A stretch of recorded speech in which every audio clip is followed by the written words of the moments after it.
I want it.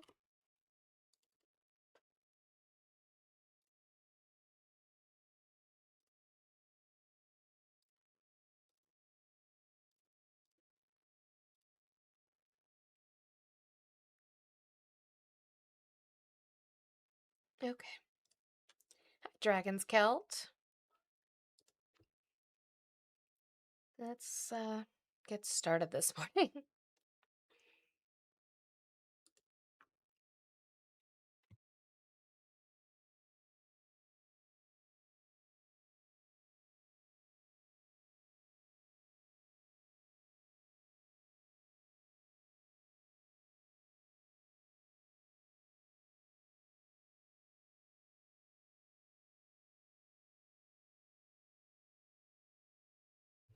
Aw, Daniel, welcome back.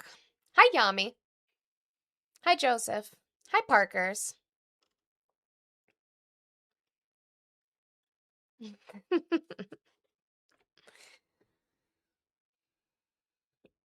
Daniel Pack is obsessed. Love that for you.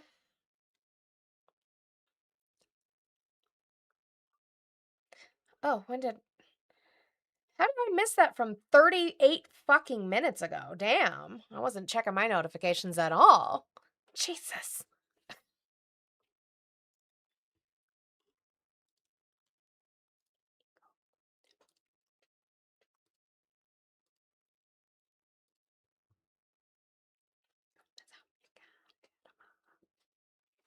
Happy Pride Month, Steph. How dare someone pay to mute me? As for them's the rules.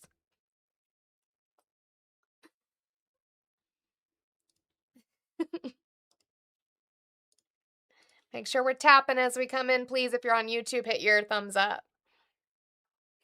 Well, and also, by the way, Jeff, native Colorado right there, that's my husband. And the reason he's in YouTube is because he got paid to get banned from TikTok. So it's not just you. My whole husband got paid to go away.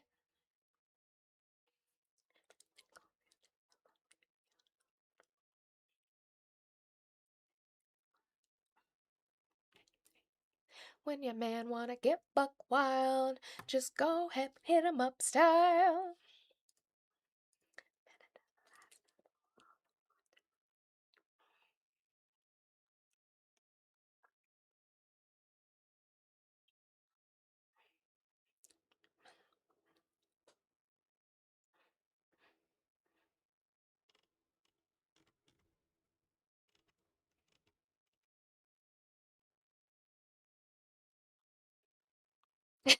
Steph, don't make me pay to mute no motherfucking Jeffs today, I swear to God.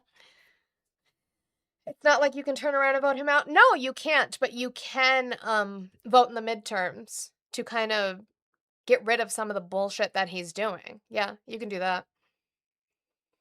And also keep him accountable. You don't just vote him in and then pretend like politics stops. It doesn't stop. Keep him accountable.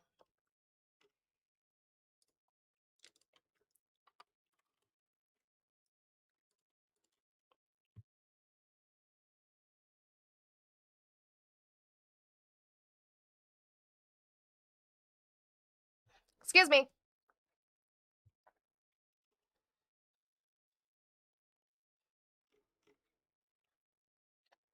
You get to vote on Tuesday. Hello. Good morning, Kelly.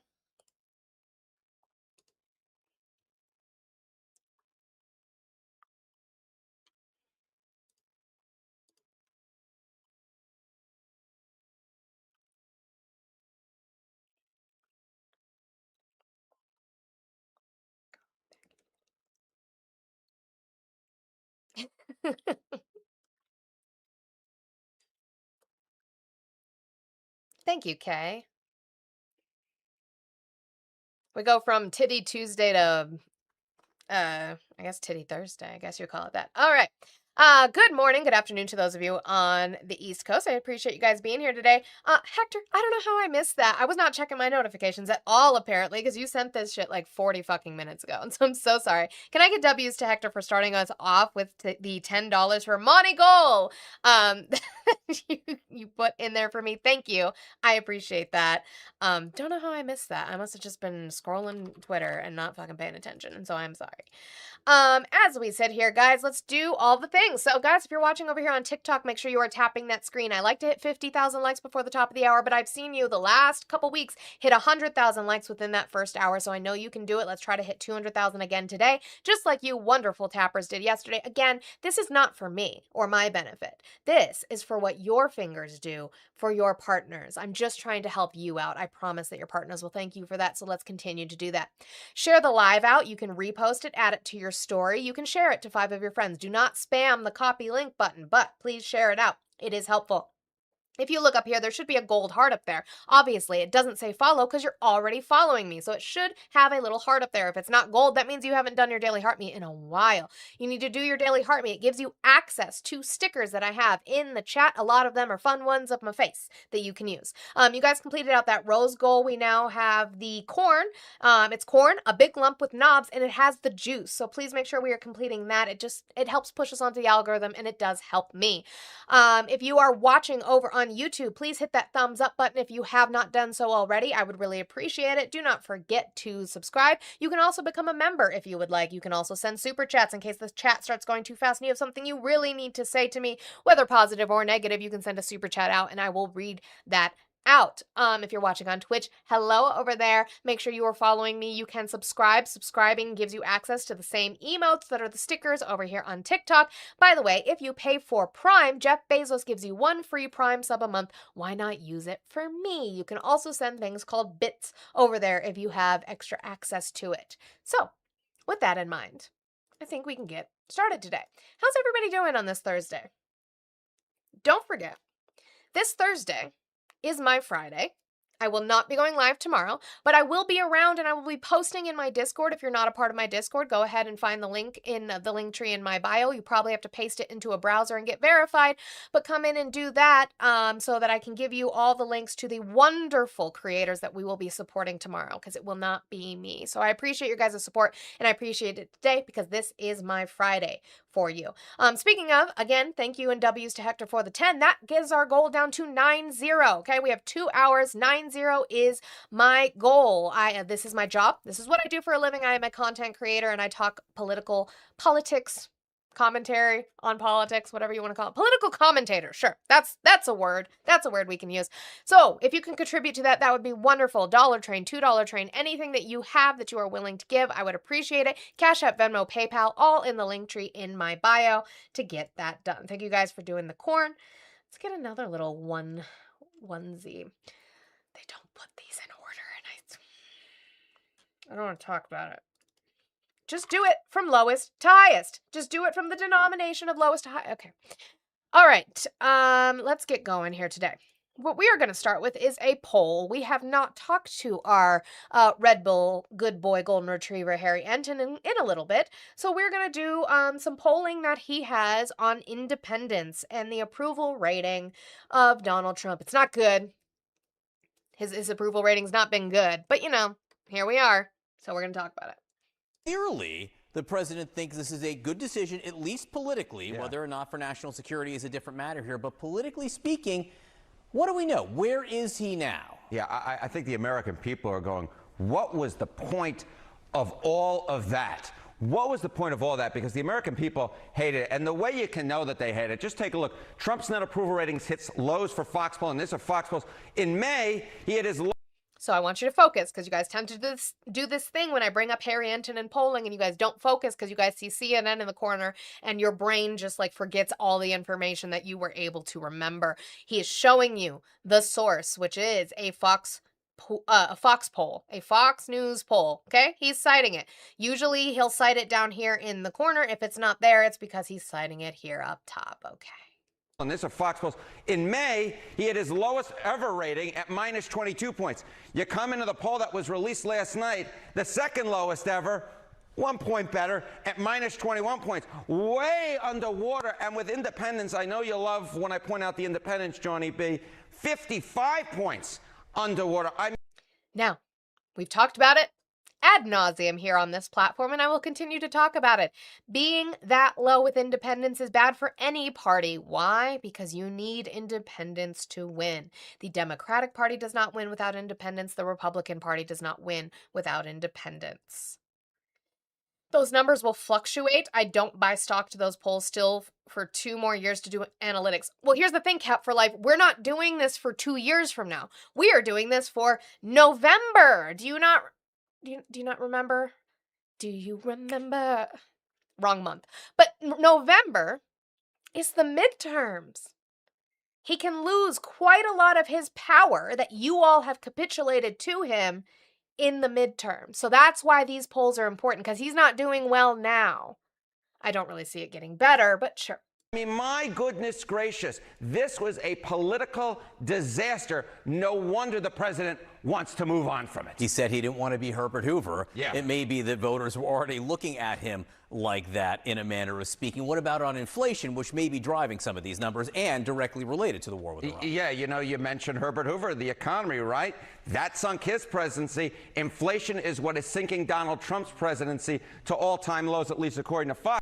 Cap, that's silly. You said midterms and primary don't mean jack if the left doesn't have a true face to run in 2028. That's silly. The reason we don't have a true face yet is because we haven't gotten past the midterms yet. Duh.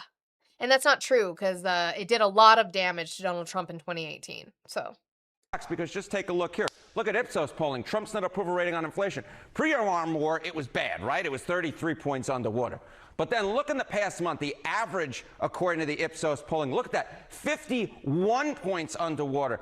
There was no president ever before that had any poll in which he was 50 points underwater on inflation or worse, and the average of the Ipsos polling over the last month was 51 points underwater on inflation. The Iran war absolutely drove Trump to new lows on the issue that got him reelected in the first place, inflation. Which is why he was seeing Herbert Hoover there. What does history tell us about an event like this, a conflict like this, what it might do to your approval long term? Yeah, if people don't like essentially getting out of the war, right? I mean, just take a look at this. Biden, right? The Afghanistan withdrawal. Days Biden had a negative net approval rating post-Afghanistan withdrawal. All of them. His presidency was simply put sunk by it. Now, I'm not saying that's necessarily what's going to happen with Donald Trump, but it is an ominous potential signal for him when, in fact, you have getting out of a situation the American people don't like. And it may not have been the only reason, but it was a notable date there, to be sure. All right. Yeah, I wouldn't say that the only reason, and that he's not making that claim, to be fair. But yeah, I wouldn't say that the only reason that Biden had negative net approval for the rest of his presidency was because of the Afghanistan withdrawal. No, there were definitely other reasons, like, again, him saying the economy was doing great by the metrics, which by the economic metrics it was. It just wasn't for the American people, and that was hurting them. So, you know, there's that. W's to Jolie for the 353. You said happy Friday, because this is my Friday. So thank you. Happy Friday. I appreciate it so much, Jolie. Brings us to our favorite number, if anybody can do math. And yes, I did use a calculator. Leave me alone, because I just want to be accurate. 8647. You know, just waiting. That court case is going through, James Comey. We're here with you, buddy. Thank you, Jolie. I appreciate it. All right. Republicans are currently on track to pick up 4 to 5 seats in the House and an additional 2 seats in the Senate. Logical assessment. Can you cite that for me? I would like to see where that is, where they've seen that. Can you cite that for me? I would love to read that. All right. Moving on, we're going to get into Trump's speech at the G7, and that's going to lead us into Iran. And the deal. Am I the only one that thinks this sounds exactly like the 14-point plan that was leaked a month ago, that Donald Trump and them were like, absolutely the fuck not, this isn't real? Because it sounds the same to me. You know, I haven't seen it, but I'll have to look at it. You're sending me, thanks. Okay, I'll have to look at that. So here's Donald Trump talking about what I said. I said he's setting up J.D. Vance to be the patsy. I think he is. Not only is J.D. Vance out here doing book tours, but I think he is setting him up as the fall guy. And you know what? Donald Trump basically said it so himself. So there's some element to this where you send the vice president. If it works out, great. You look like a genius for sending him. And if it doesn't work out, except no, that's not true. And we'll talk about that. It's the vice president. I like that idea, sure. What? This way, if it works out, I'm going to take the credit. If it doesn't work out, I'm blaming JD. You better be careful, JD. He's going to turn his plane around. I just want you, okay. Now, J.D. Vance has been asked about this, and he said he was joking, right? He said he was joking. Maybe he was. Maybe he wasn't. I just want you, while he joked about this, I want you to see how Nutlick laughs, and I want you to look at the deadness in Marco Rubio's eyes. Vice president. I like that idea, sure. What? This way, if it works out, I'm going to take the credit. If it doesn't work out, I'm blaming JD. You better be careful, JD. He's going to turn his plane around and get the hell out of here. Yeah, I like that idea. I think it's a good idea. Thank you very much, everybody. There's just nothing. There's just nothing there. Just sold his soul to the devil for no reason. JD, maybe it's Maybelline Vance. Yeah. All right. This one was important to me, and I haven't seen a lot of people discuss this particular question. Again, we talked about the fact that there is supposedly an investigation, but from all the intelligence that we have, it was most likely the United States that double-tapped the school that killed hundreds of Iranian schoolgirls. Why? Because of the kind of missile they used with the accuracy with which it was used. Using the kind of missiles that they used, Tomahawks, we are the only country who have them besides country we sell them to, and that would be silly for those other countries to have used them because they weren't involved. So it was us. We did it. Everybody keeps trying to obfuscate and get away from that fact. So somebody was brave enough to answer that question, and Donald Trump's response is interesting. Not, we are still awaiting the results of the investigation, not anything like that. No. Just that was so long ago. Why are you bringing up old shit? Can you now say whether you will hold anyone in your administration accountable for the strike on a school that killed more than 100 children on the first day of the war? No, if it was a fault, and as you know, that's under investigation, it's such a strange question to be asked at this state, because you're talking about a long time ago, but... Talking about a long time ago. Yeah, except that it's still hundreds of schoolgirls were murdered. So maybe any time would be a good time to ask that question to see if there's any more information about it. But that's just me as a parent. Nobody did that on purpose. Well, if we used the Tomahawks that the intelligence is saying were used, which is our country's, the accuracy with which those are, and then to do it twice, maybe once would be a mistake. But the second one, right, thank you, Ari. We knew it was Iran who shot down a helicopter immediately, except for, by the way, Iran still hasn't claimed that I've seen, and Iran is pretty good about being like, yeah, we did that shit. Haven't claimed it, but we knew that Iran struck down an Apache helicopter immediately. Immediately we knew. But it's been 4 months, and we haven't been able to figure out who double-tapped this school with such accuracy. Okay, but long time ago, sure. I guess you'd have to say about them, what about the thousands of soldiers that they blew? Oh, whataboutism. That's what it is. Hey, how's that investigation going on that girls' school that we killed hundreds of Iranian school children? Well, what about the time that love that. I see where you guys learned it from. Your debate skills are just as bad as Donald Trump's. Blew up when they opened their car door. What about the thousands of people that were killed by Iran? No, mistakes are made. The war is nasty. Oh. Mistakes are made. So is he taking accountability that it was the U.S. that did it, but it was a mistake? Is that what just happened? I think that's what just it was a mistake. Mistakes happen. No, mistakes are made. The war is nasty. Oh, but so it was us. I know Okay. it's under investigation, and I could have a report for you tomorrow. Or I would ask Pete Hegseth that question because they have it under investigation. Please. Okay, I want that report. It's tomorrow. It's tomorrow, President Trump. I want that report. Let me make sure that I don't W's to Kate for the $5. She said, thanks for all the work you do. Love listening to you every day. Have a good weekend. Thank you so much. I appreciate it. W's, please. W's in the chat to Kate for the 5. Brings us down to 81.47, guys. Let's make sure we are still working on that. Again, Cash App, Venmo, PayPal, all in the link trees in my bio. We can $1 train, $2 train to get that going. Yeah. Ari, you and I are on the mistakes have been made. Oh, okay, so it was us. Okay, glad we could get there about that. Now, we have been arguing, debating, conversating about Iran and the JCPOA and a new Iran deal for longer than a year now. More than a year and a half.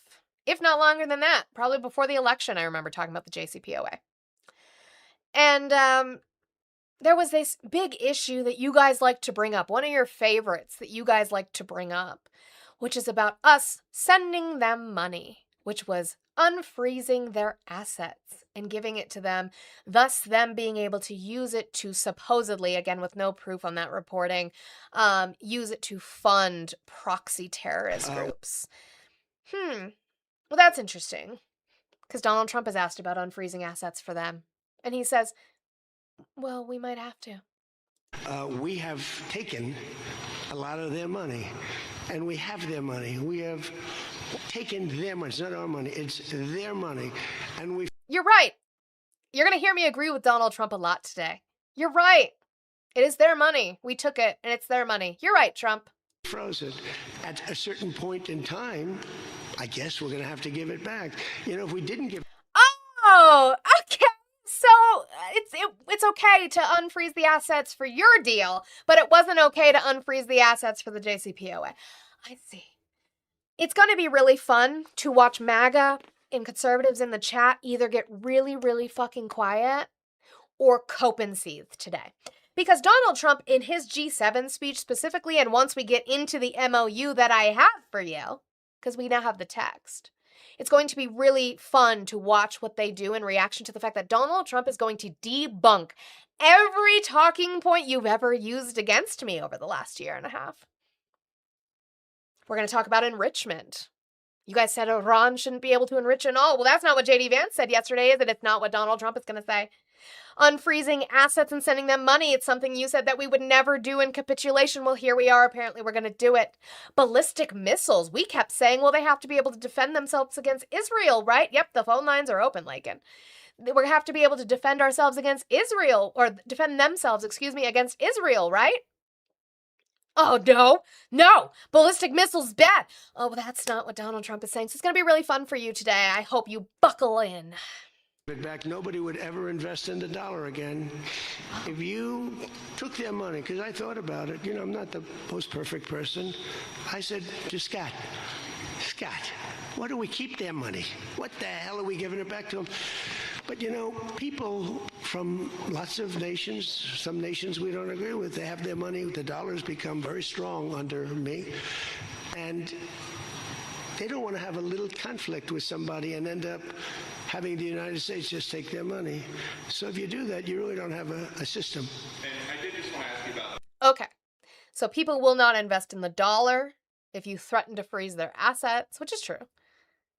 People won't invest in the system if you freeze their assets. So I guess we have to give them back. That's what Donald Trump just said.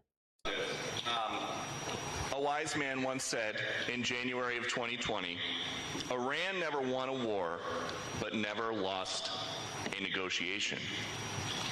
That wise man. Who said that? Donald Trump. Oh, that's what I thought you were going to say. A wise man once said, Iran never won a war, but never lost a negotiation. Who said that? You did. Thought you were going to say that. Why? Because we lost that negotiation. This is capitulation, which, again, I'm glad. I don't want to be in the Middle East. I don't want to be paying these high prices. We shouldn't have been over there in the fucking first place, but this is what we said he was going to do. He was going to find a way to capitulate and walk away and tell you it was a win. Instead, he could have just negotiated with them from the start and not done this, and not killed hundreds of Iranian schoolgirls, and not killed innocent people, and not lost 14 of our service members with hundreds more injured. And we didn't have to pay these higher prices and be struggling. He could have just done that. Art of the deal, Donald Trump could have just done a deal.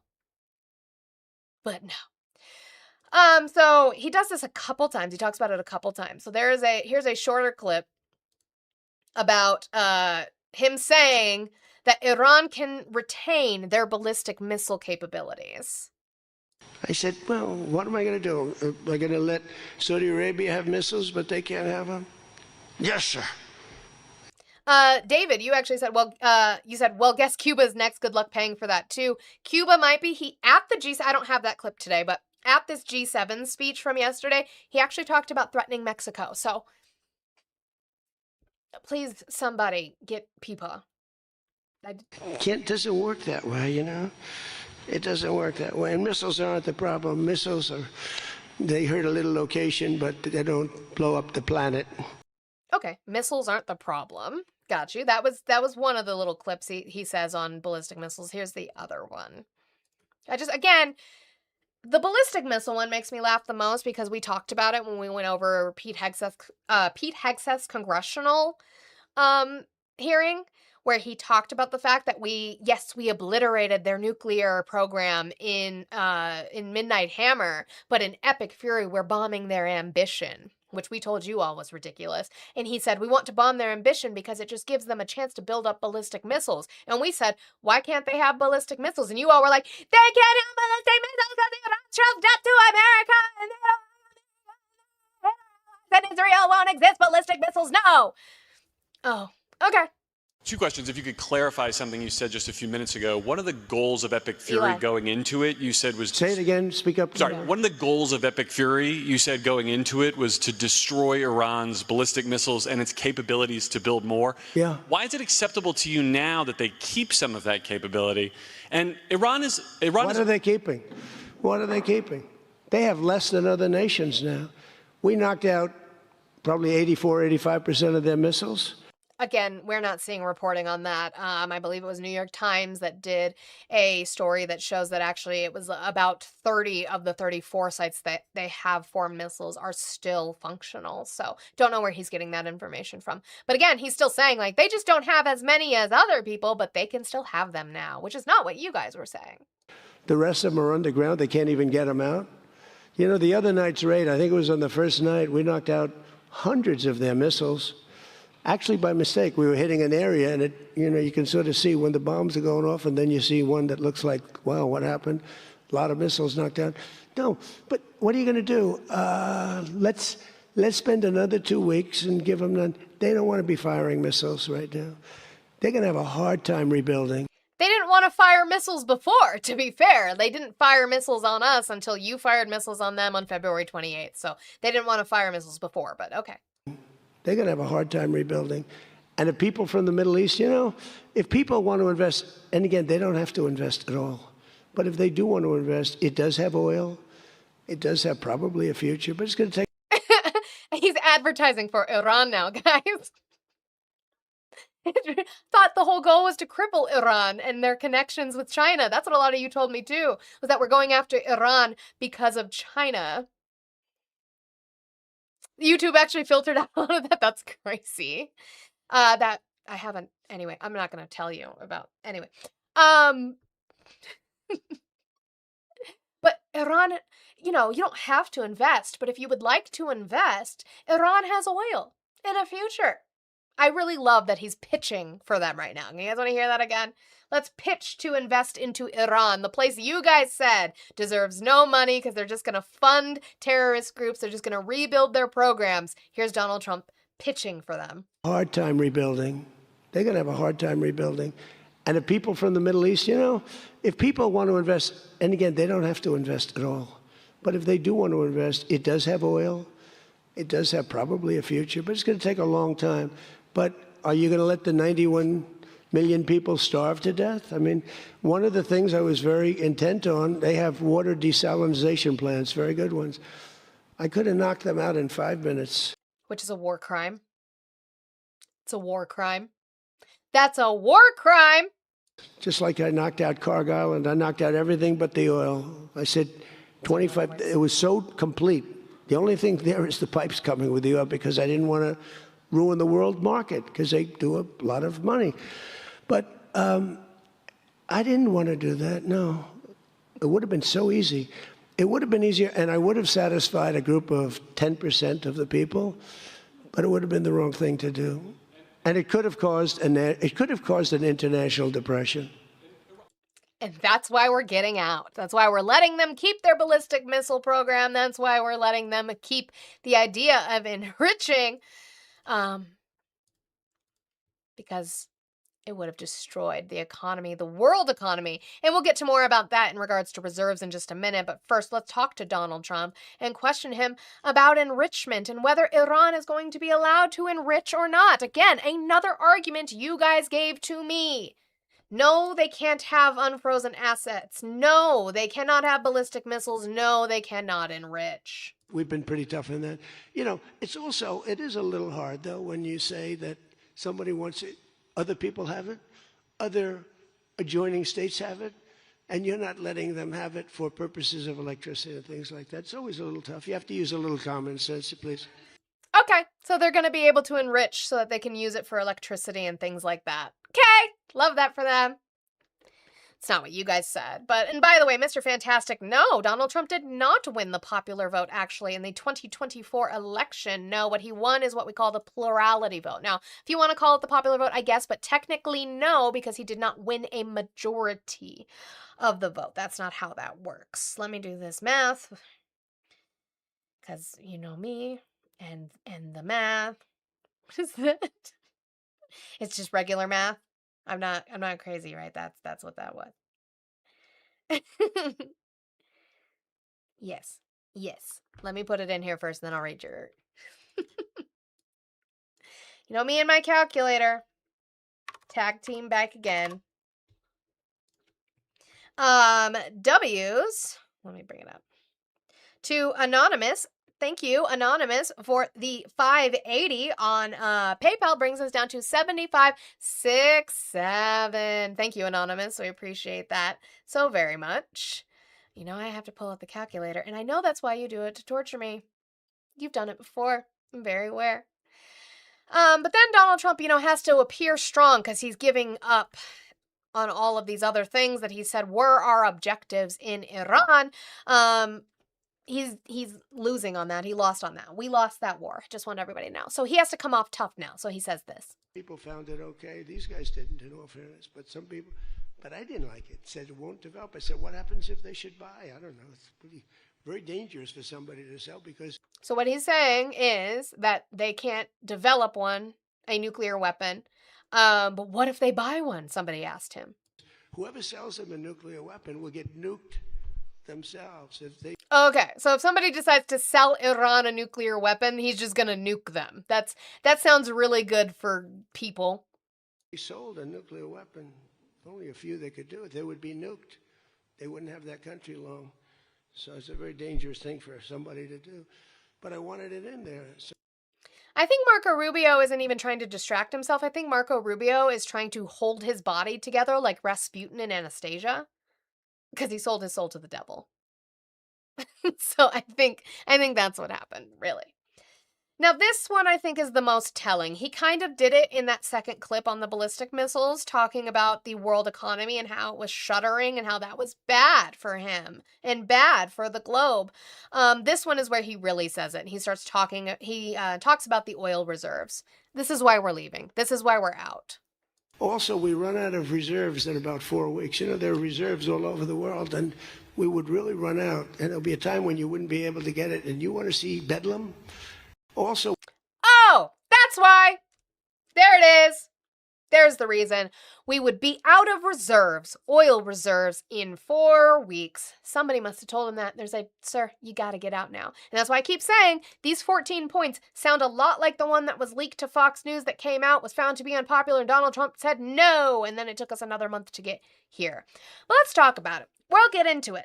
Guys, thank you so much for hitting 50,000 likes at 10:30. I appreciate you. I know that means we can hit that 50,000 again before we hit the top of the hour. If you're watching over on YouTube, there should be about 66 of you over there. Hit that thumbs up button if you have not already. I would appreciate it.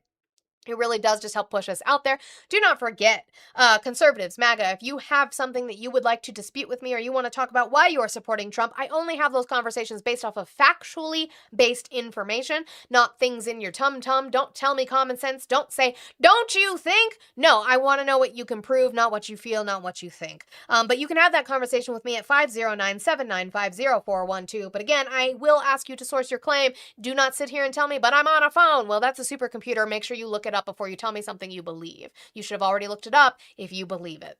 That's just the way that I work. So guys, thank you so much. I have the little finger hearts over here on TikTok. If we could start working on those and getting those accomplished, that would be awesome as we continue. Let's dive into this deal. So we got it released to us. They signed a version of it, which we have the actual letter of. It's just easier to read through the BBC, but I will show you. I'll show you.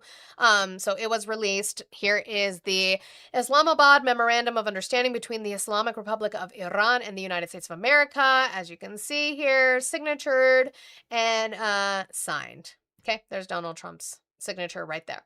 But let's get into it through BBC because that is a lot easier to read. Let's get to the points.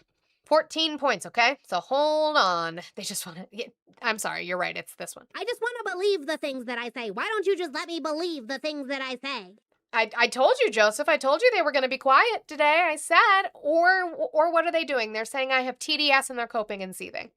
Point 1, an end to conflict on all fronts. The first paragraph of the agreement notes that the U.S., Iran, and allies will declare an immediate and permanent termination of military operations on all fronts, including Lebanon.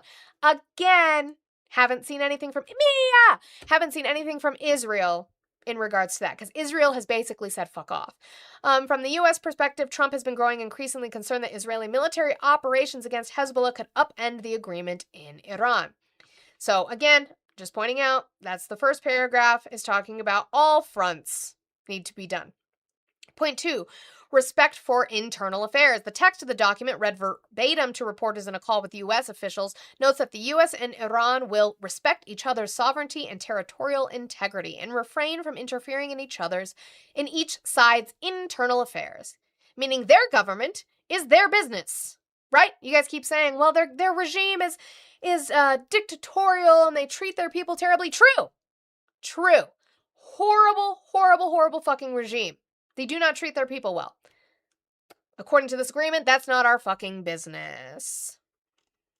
Point 3, an extendable 60-day timeline. According to the third point in the document, the U.S. and Iran will commit to negotiating and achieving a final deal in a maximum of 60 days, although that timeline could be extended with mutual consent. That 60-day countdown has now begun after the leaders of the two countries officially signed the MOU. He signed it in Versailles. Another place of capitulation. Thank you so much, KC Max, for the $5 super chat over there on YouTube. He said, green looks great on you. Thank you. I appreciate that. I'm never sure if green's a good color for me, so I appreciate that. Point 4, U.S. to end blockade. Once the MOU is signed, the U.S. will begin removing its naval blockade and any disturbances or impediments that have been placed on Iranian ports, the fourth point says. The blockade will end fully within 30 days, according to the agreement and the Iranian Ministry of Foreign Affairs. During this time, the number of vessels the U.S. allows through Iranian ports will be in proportion to the traffic being restored by Iran in the Strait of Hormuz. There is somebody I find on Twitter who, what? There is somebody on Twitter who tracks... It's the same. If you've ever looked at flight tracking, which maybe you haven't, but if you go, what is that? Thank you. Thank you, Oya. That scared me. If you've ever looked at flight tracking, you see the little triangles that are the planes flying all over the continental U.S. and all over. It looks the same as that. It's just the Strait of Hormuz. They are moving now. I've seen it. They are moving. Point 5, Strait of Hormuz. Part of the agreement notes that upon the signing of the MOU, Iran will make arrangements using its best efforts to allow safe passage of commercial vessels through the Strait of Hormuz with no charge. Now, there is already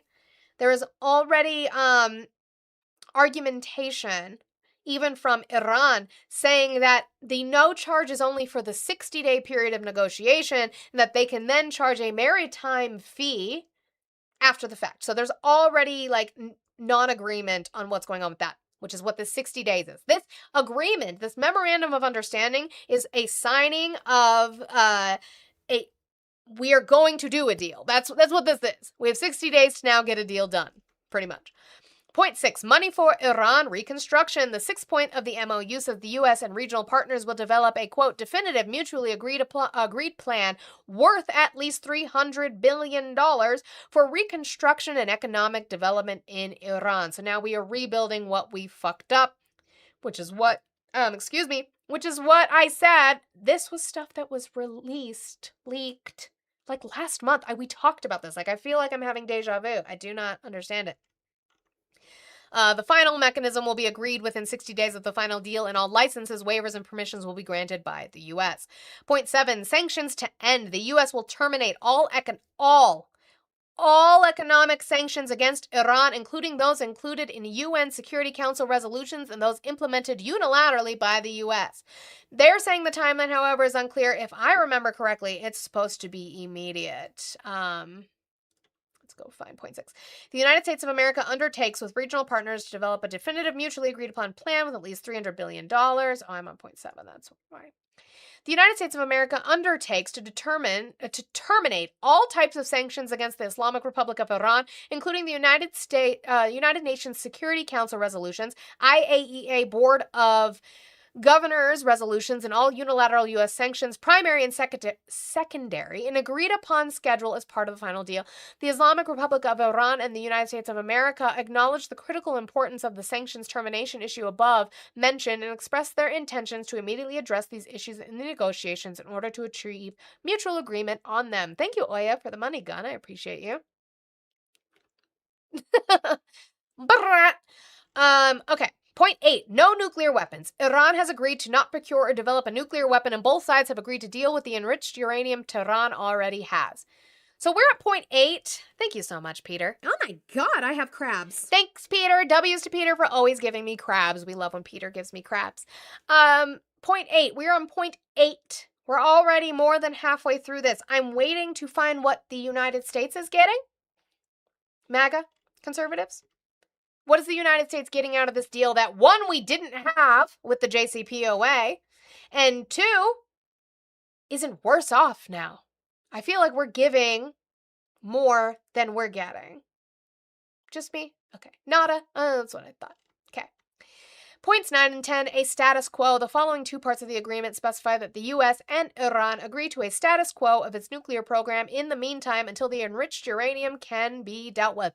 In practice, this means that the U.S. will not impose new sanctions. In the meantime, it will issue waivers for the export of oil, petroleum products, and other associated services, thank you, Oya, such as banking transactions and transportation. So it allows them to sell their oil without sanctions. The whole thing you guys would say is that they should not be making any kind of money because they're going to use it to restart their program or to fund proxy groups. Donald Trump. Donnie is a giver, just ask Bubba. I guess so. Wonder Boy. I'm not a liberal, but how am I pathetic? I'm just reading you the points of the deal. That's all I'm reading you. No meds, no justice, no peace is crazy. W's to oh me, oh my, as we get to these last points here. For the 2567, you didn't send me a note, but I know where you are. So thank you. Thank you so much. That's 50, right? You love to get me down to a nice even 50. Thank you. It makes the math not too much for my brain. Guys, 5-0 left, and we're at 10:43 Mountain Time. So we've got about an hour and 15 minutes left to go. I know we can dollar train, $2 train to get that done. Thank you guys so much for the support. I truly appreciate it. And can I get huge W's to Oya for the huge gifts that she has labored onto me while I've been sitting here. She does get the benefit of Titties Out Thursday, and we love her for that. All right. Point 11, frozen funds. This point has been a significant impediment to negotiations. Iran had long insisted that its frozen assets be released, offering the country another economic lifeline.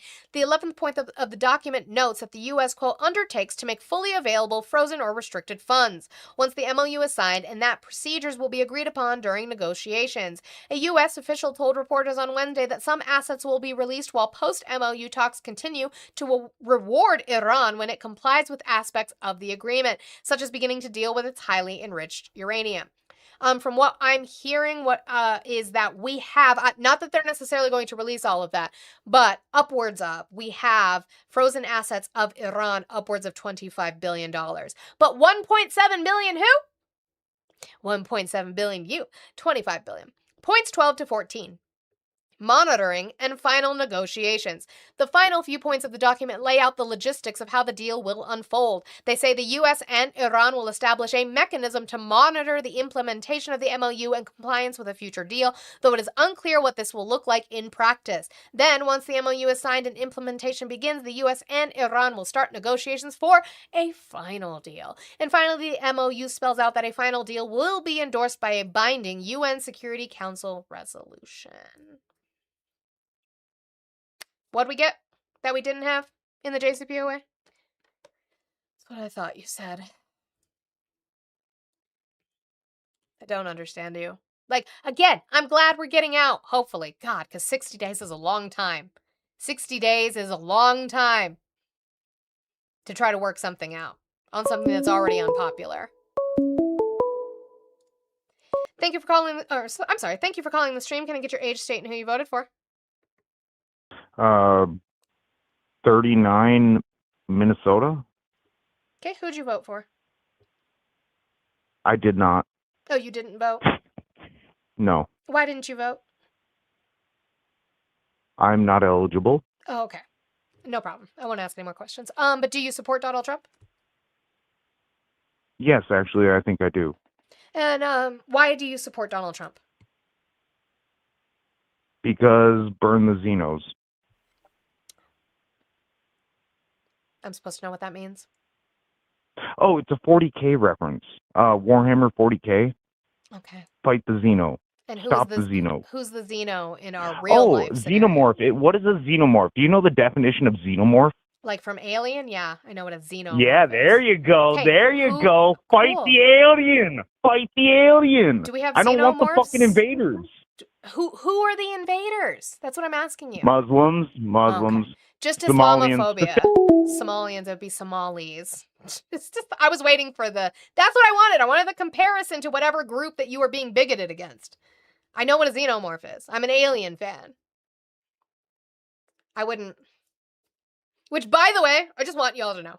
This is actually an interesting thing. If you don't know, absolutely not.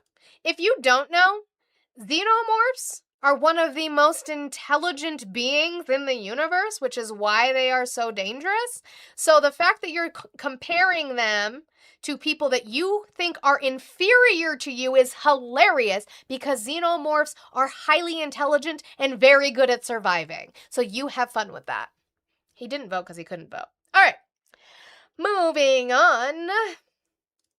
Vance, now we just went through, correct? We just went through the 14 points. We just read through them. Is there anything in there? Did we read anything about their enrichment, their ability to enrich, or what they do with the stockpile that they currently have enriched? Of the 14 points, was there anything in there that we read about that? We just went over it. Pop quiz, hotshot.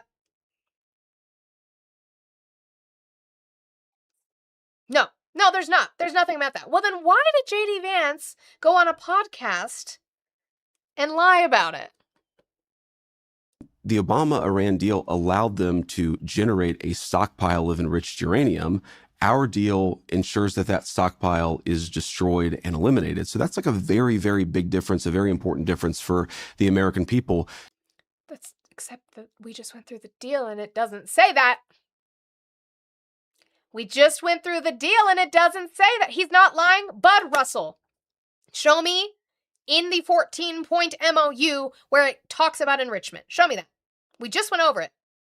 Yeah, he is. He's aging fast. And is that something that has been, the destruction has actually been agreed to? Correct. That's not something that will be negotiated over months? And it sets a minimum methodology for the destruction. Where? Bud Russell, I don't think you're keeping up. Yes, that was a Speed reference. It's one of my favorite movies. I don't think you're keeping up. The MOU says nothing about their enrichment or their enriched stockpile. Nothing. J.D. Vance just lied. Like that? Like that, Oya? What did you do? Like, I don't know how I'm supposed to be clapping, Oya. I'm just trying to do for you.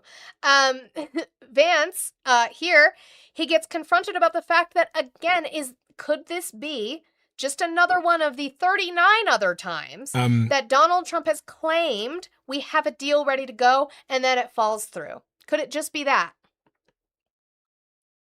I think I saw a report the other day that said the president has said roughly 30 times that there's a deal done or that there's a deal on the table. Usually on a Sunday, then it's not, then we go back into this negotiation thing. So I'm like, I don't have any trust anymore for a deal getting done. Well, this one's real, so. Okay, good. Okay, so.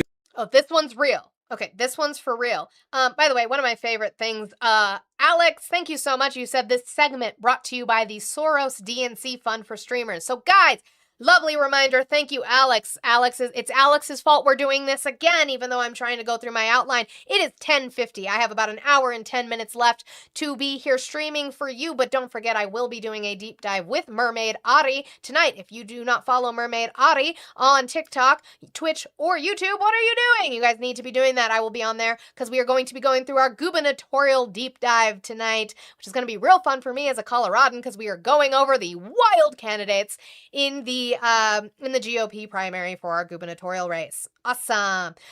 So appreciate that.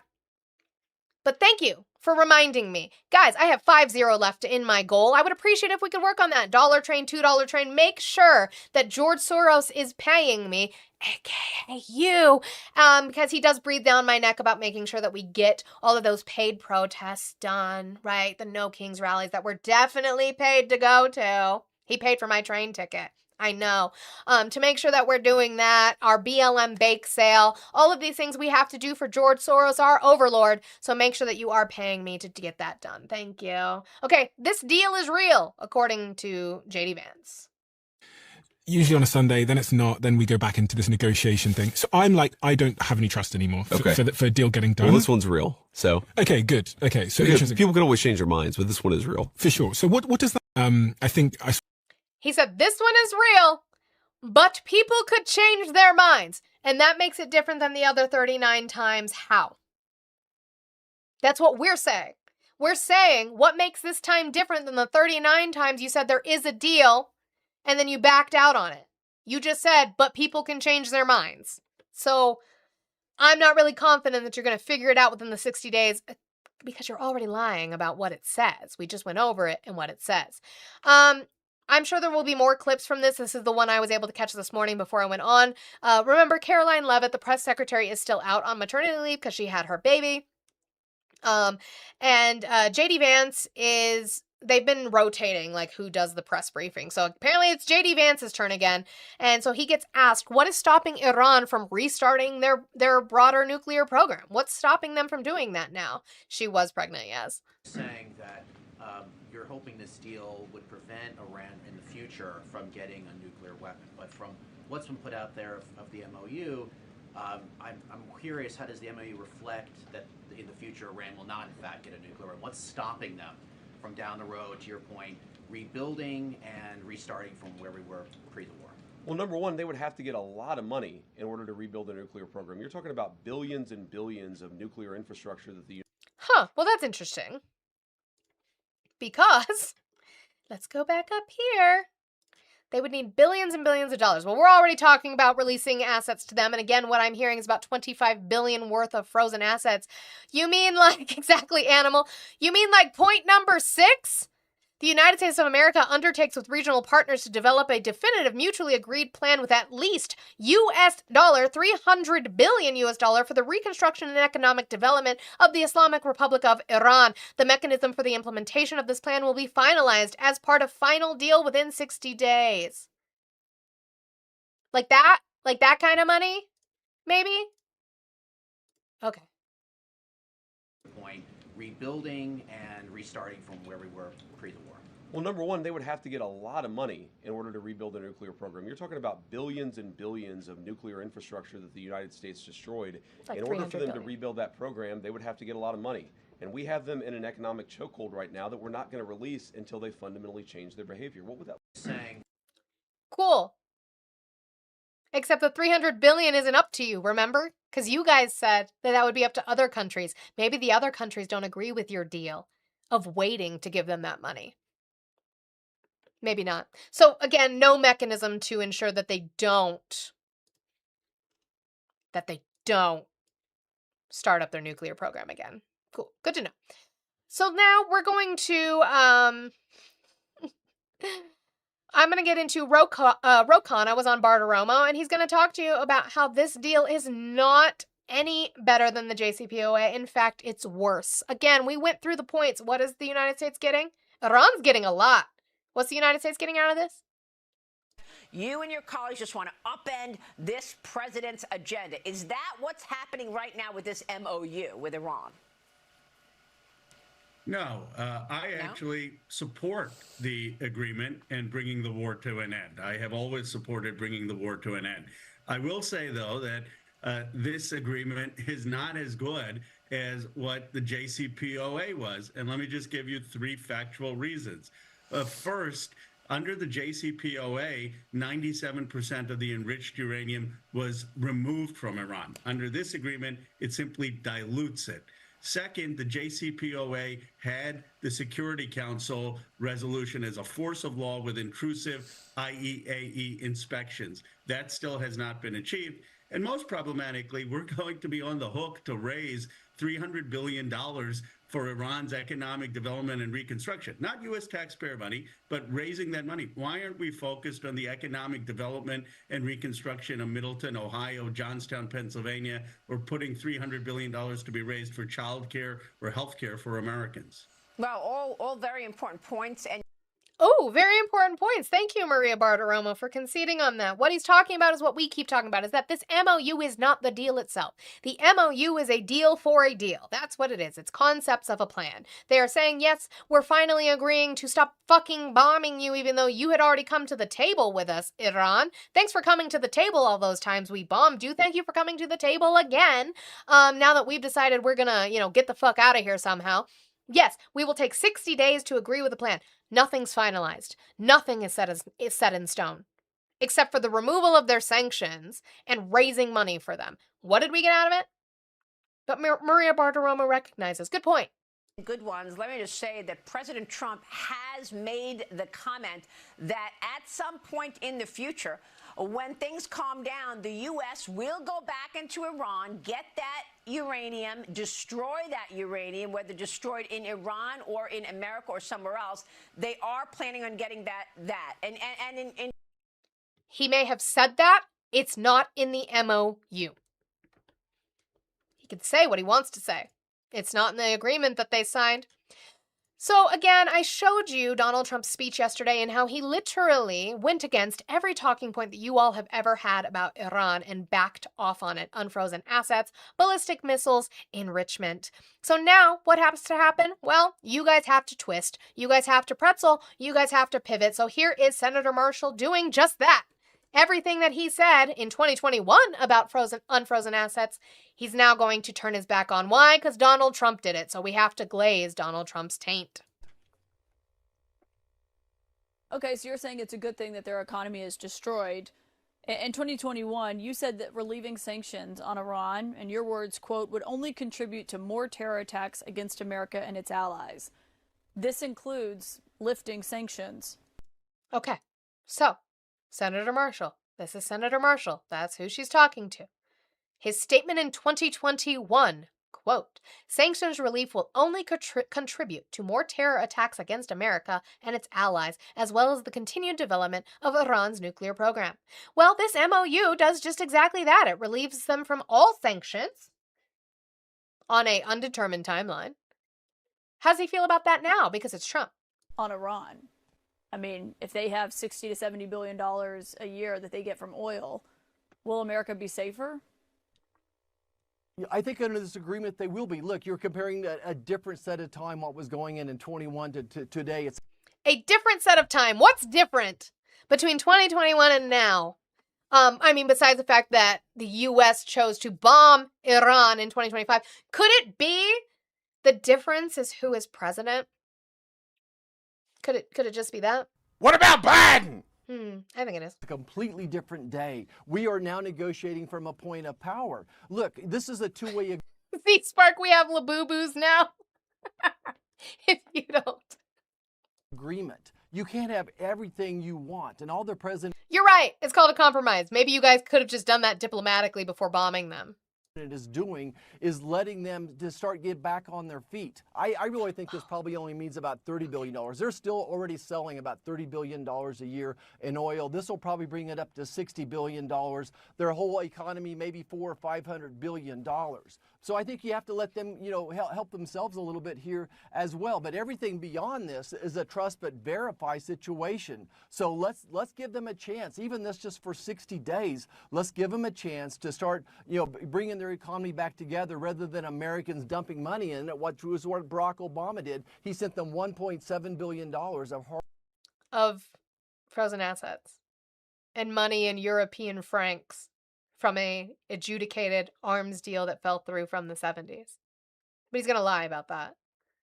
We are now on the hook per this MOU to help raise $300 billion for them. And this Republican senator is now saying why not give Iran a chance to get back on its feet?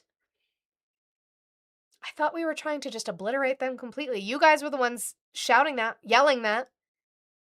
I don't know what you guys are going to do with yourselves because you have to pretzel. And I know you damn sure don't stretch for that to be able to defend everything that Donald Trump does, even when you were against everything he's doing now. You argued with me for a year and a half about this. Hard-earned American cash up front as well. So this is just Pathetic. letting them You're earn their cucks. own money, their own way. That seems Cucks. fair to me. Get in that corner chair. It's where you belong. We're not done with Senator Marshall, though. Senator Marshall's also going to talk about the ballistic missiles again. The ballistic missiles is probably my favorite one, I keep saying, because we kept saying that don't they still need to have some sort of defense against Israel? And, you guys said no, they don't need ballistic missiles at all. Why would they need that? They hate America. They're going to use it on our allies. They don't need it. Well, Senator, are you okay with Iran having missiles? I'm hesitating. I'd prefer that they not. I certainly don't want them to have long-distance missiles. I don't want them to have nuclear-armed missiles. I would prefer they didn't. But I don't think that's the key issue here. I think that they have to be able to defend themselves. And I just kind of come back to the big picture here, is that the Middle East countries like this agreement. You think Iran needs to be able to defend itself? I do. I think that oh! It's almost like we said that.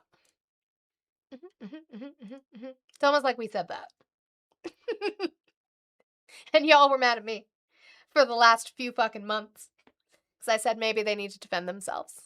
they have to be able to defend themselves. Otherwise, we turn this into a forever war. You're never going to get them short of boots on the ground of surrendering everything, an unconditional agreement. Okay, so we are not as strong as Pete Hegseth said we were. We are not as strong as Donald Trump said we were. We could not get it. Thank you. Oh, yeah. We could not get it done without boots on the ground, which nobody was going to go for boots on the ground. So we had to let them keep their ballistic missiles that you all said they shouldn't have, that Pete Hegseth said they shouldn't have, that Trump said they shouldn't have. Yeah, we knew, right, Oya? You said, yeah, I could have been told all that. Yeah, we knew. We knew Iran wasn't going to give that up. They shouldn't have to. Duh. W's to the TikTok chatters, or tappers, excuse me, chatters and tappers. You're probably doing both. So thank you so much. Hitting 100,000 likes. Thank you guys. You guys' tapping is phenomenal. We have an hour left to go, and you guys are doing fantastic. You know, shake those hands out, give those fingers a little bit of a break, but then get back to it. I appreciate you guys and your support. As we're sitting here at the top of the hour, make sure if you're watching on YouTube, if you haven't hit that thumbs up button, please do so. It does help push us out onto the algorithm of YouTube in case somebody wants to call with factually based information. I know that you're having a hard time with this because all of the talking points you would argue with, Republicans are now conceding to. So that's just kind of where we are now. I have 5-0 left in my goal, guys. Let's start doing a $1 train and a $2 train to get that accomplished. Cash App, Venmo, PayPal, all in the link trees in my bio. You've compromised every principle for Donald Trump, every single one. You stand for nothing, you fall for everything, as long as he's the one who said it. If you will. But again, what I'm getting at here is this agreement has the support of most of the countries in the Middle East, and I think that's going to give it more of a long-lasting relationship, a long-lasting success as well. Her face was my face. That's not what you were saying last week. At all. So here is Josh Hawley doing his own coping on Fox News, and the Fox News host pushed back on him a little bit. He says they're not getting U.S. money, because this is the cope you guys are doing. They're not getting U.S. money. They're not getting U.S. money, except I didn't think that was the point that mattered. Not just that it was U.S. money. We didn't want them to get any money so that they could rebuild their programs and keep funding proxy groups in the Middle East. I thought that that was the point, right? But apparently we're fine with that because we're removing the sanctions and allowing them to sell oil at full price open market. And it remains to be seen whether we will actually give them any money. I thought I heard the president say earlier today, we're not going to give them a dime. I certainly don't think that we should. And I bet President Trump and the vice president, as he continues these negotiations, will hold that line. But, Senator, they are allowed to sell oil, and they have more oil than just about everyone, including Iraq. And that will be the first time in decades they're able to sell oil on the open market. They're usually using ghost fleets and rusted out tankers to deliver it to our let's say, our rivals like China and China. Your thoughts about the fact that they're... I love that he stumbled on that, by the way. It allows them to sell to our enemies like China and China, because Russia's our friend now. I forgot the script. By the way, Moscow's on fire, in case anybody hasn't seen this morning. Ukraine hit a oil tank. Everyone agrees they're allowed to resume oil and petroleum sales. I thought your last guest, I thought the ambassador had a good point there about potentially using escrow accounts, ways to track, to see, first of all, if they're living up to their other obligations under the memorandum before. Oh, you mean like the JCPOA? Where even though, yeah, we gave them unfrozen assets and money that we owed them in European francs for an arms deal that went through from the 70s? Yeah, we had oversight over that money too, you know. Before we release any of that sales, before we allow them to get their hands on the money, and then using accounts that will allow us to ensure that they're not spending that money on terrorist activities, on nuclear enrichment, and so forth. And okay, so like the JCPOA. Like the JCPOA. All right, I will check that. Let me see here. Huge W's to Oya for the $20. Tits, firearms, and no meds. Best day ever. And it is the gift of my milkshake. I can't show it.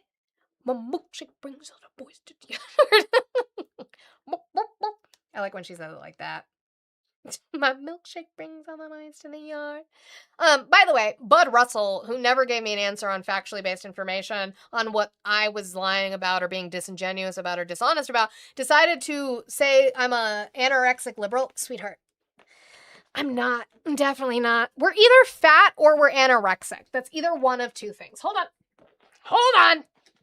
That's baby, that's not anorexic. Baby, that's not anorexic. I could crush you with my thighs, sweetheart, but you would have to pay for that. All right. Sorry, personal things. Ugh, gotta put my chair back now. I just said Oya, probably. Baby, I work hard. I eat.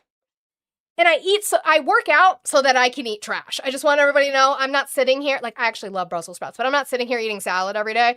This bitch eats. Buy me a steak. You can't afford me, honey. I eat. So like that's why I work out, so that I can eat. Anyway, back to Iran. Bill Cassidy is very, very upset. Okay? You like track hair? God. Yeah, I love veggies. I do. I love veggies. As long as you cook them right, it's amazing. Who cares? Today's the Knicks parade. Today is the Knicks parade. W to the Knicks. So Bill Cassidy is very, very upset about this deal. He thinks it is a blunder, and he says so. So this will go down as a tremendous foreign policy blunder. Iran ends up stronger. Our allies in the region are weaker. And Iran has learned that if they're willing to grab that Strait of Hormuz and choke it off, they can get the Western world to dance to their tune. I think it's a deep mistake. This will go down as...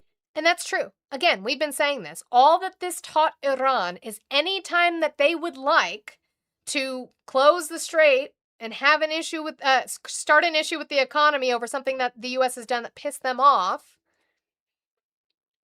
you know, that's it. They can do it. My brain blanked out. I'm sorry.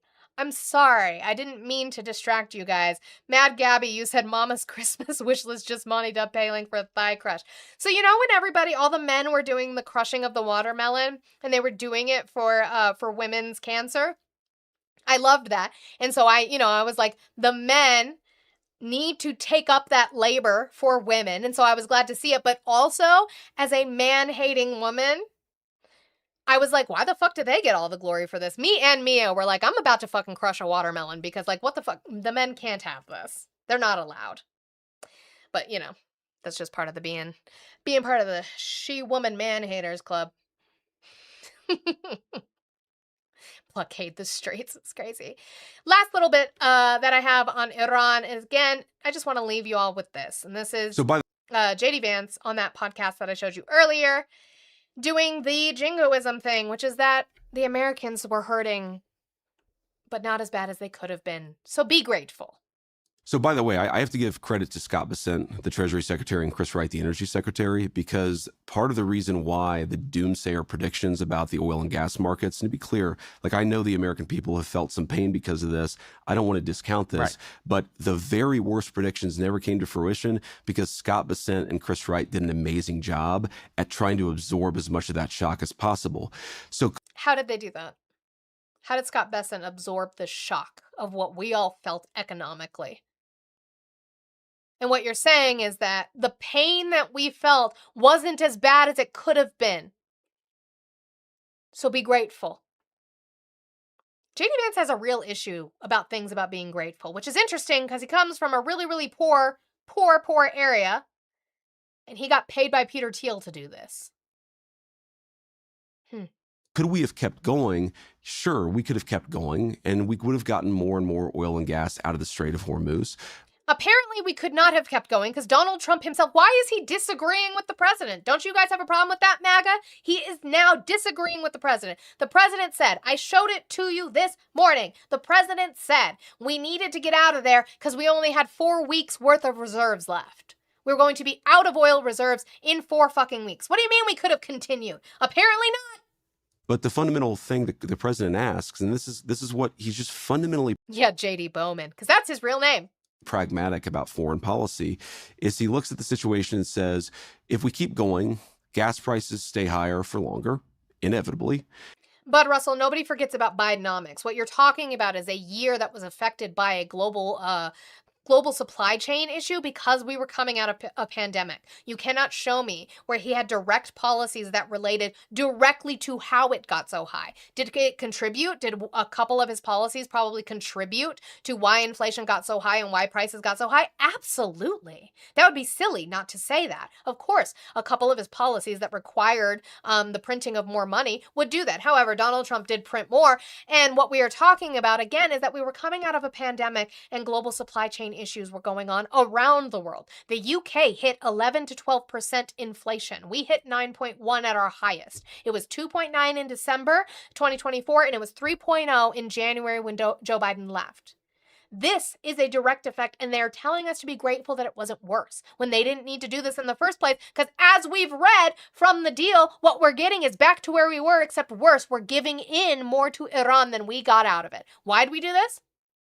And we also don't get this opportunity that we have right in front of us to at least take a shot at transforming the Middle East. And if it doesn't work, we can always figure out new options a couple months down the road. We could always just say, by the way, you know what? Their nuclear program's destroyed. They can't rebuild it without any money. So we're going to continue to choke their economy and basically say to the Iranians, come to us when you want to make a deal. There's a lot of optionality here. So we can just pretend and walk away. We could bomb them again, which is what Donald Trump has been saying. We could just pretend like everything's fine. I forgot to update that. So then we are at 30, guys. I forgot to update that. That's my bad. It's movable. Doesn't sound like a very strong framework of a deal to me. Again, there are people saying that he explained it better in his clips from his press conference today. I will have those probably next week. Again, remember, this is my Friday. Tomorrow is Juneteenth. And although you should be supporting the wonderful Black creators every day, all year round, I, as a white presenting Latina, will not be live tomorrow. I will be around in those spaces supporting with gifts, with taps, with comments. I will be in there supporting these wonderful people, and I will direct you wonderful places to go, but I will not be around on live tomorrow. So just be aware of that. This is my Friday. Okay? All right. Let's get to, what do I want to get to here? Let's get to some economy stuff real quick. So we have a new Fed chair, remember? He got confirmed, Kevin Warsh. And came out because it's time to decide whether the interest rates go up, down, or the same. And Donald Trump, who really, really, really was hoping we could get interest rates down. Why? Because it benefits the rich and only the rich. Uh-oh, they held the rates steady. As you saw a few moments ago, the committee decided to maintain the target range for the Fed funds rate at 3.5% to 3.75% in support of the Fed's dual mandate. The committee also reaffirmed its policy of maintaining ample reserves in the banking system. Economic activity is expanding at a solid pace, despite elevated uncertainty that owes in part to the conflict in the Middle East. Productivity growth and capital investment. By the way, he just said that. He said that. What we said the economy was being affected by, which is the conflict in the Middle East. Glad he could admit that. Both strong. Job gains have kept pace with the workforce. They have not. I don't know where he's getting that. We have had some job gain, but not anywhere near what we've lost. And unemployment has stayed stagnant for 3 months now. And the unemployment rate has changed little.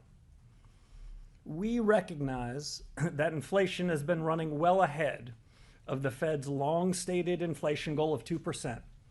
That's been going on for more than 5 years.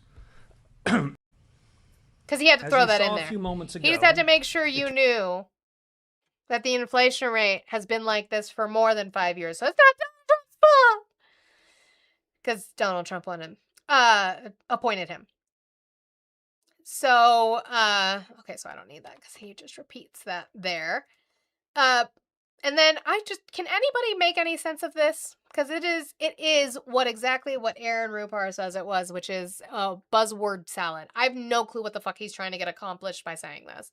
But when all the financial markets are doing is reflecting back what we've said, then we're taking the most important source of information and we're being blind to it. I'd like us to create a system where those blinders come off, where markets are following data that they efficiently think is reliable, and they'll be watching data, we'll be watching data. They'll come with better information through market prices to us. We can make more informed decisions with ultimately the goal that I said at the outset, deliver on the price stability objective that Congress told us to do and that we've got to get in the business of doing. Yeah. What? Anybody get anything out of that? Anybody? Aw, Thomas Eastman. Why'd you have to slur? I don't even care when you guys insult me for the most part. Like, I really don't. I promise you I don't think about it at night. Nobody's a worse enemy to myself than me, so I don't think about the things you guys say, but just don't slur. You can call me all sorts of names. Just don't use slurs. So Donald Trump was asked on the tarmac as he was leaving the G7, did you see that the Fed held the interest rates? And what do you think about that, Mr. President? Because honestly, it's unbelievable. Say it. I just want everybody to know. Kenny Lee, you just said, do you liberals, again, I'm not a liberal, but for the sake of your argument, I am. You said, do you liberals realize when you walk into a room, you suck all the happiness and joy out of everything around you? I didn't walk into a room, Kenny Lee. This is my show that I have every Monday through Friday at 10 a.m. Mountain Time to about noon Mountain Time. I didn't walk into any room. You came in here, Kenny. Your algorithm put me on your For You page, Kenny. Try again. It's unbelievable. Say it. Did you see the Fed decision? They held rates today. It's all right. whatever. And it looks like they might even raise them later this year. It's not clear. Do you have any comment It could happen. I mean, it's hard to believe. It just keeps a country down, you know. So it's so. It doesn't actually. It's going to like like Purdy said, it also benefits average mom and pop businesses. It keeps them afloat. Again, all a cut in the interest rates would do right now is help the ultra rich. It would not help us. Unusual. But we have a very good guy over there now, so I'm guided by what he wants. Yeah, avoiding hyperinflation is so old school. How dare we avoid hyperinflation? How dare we try to avoid a goddamn recession? How dare the Fed do that? This is first time? Yeah, I don't know. I saw a statement. It just came out. Because I do walk into rooms. Yeah, how do you know? Maybe I bounce into rooms. You don't know my life. We're going to go back to Bartiromo with Ro Khanna in talking about manufacturing jobs. So let's get into that because we've lost a shit ton of manufacturing jobs, which was the whole point of the tariffs and the whole thing Donald Trump campaigned on of bringing manufacturing back to America. He has not done that. I definitely sashay into rooms. It's Pride Month. And I got to say, this deal seems a lot better than the horrendous Obama deal because Obama allowed Iran to have access to $100+ billion. See, Kenny Lee, you can keep talking shit, or you can actually use critical thinking skills and listen to the information that I'm giving you, that Donald Trump has capitulated in Iran and gone back on everything you guys argued. You guys said Iran should not be given unfrozen assets. They're going to be given unfrozen assets per the MOU.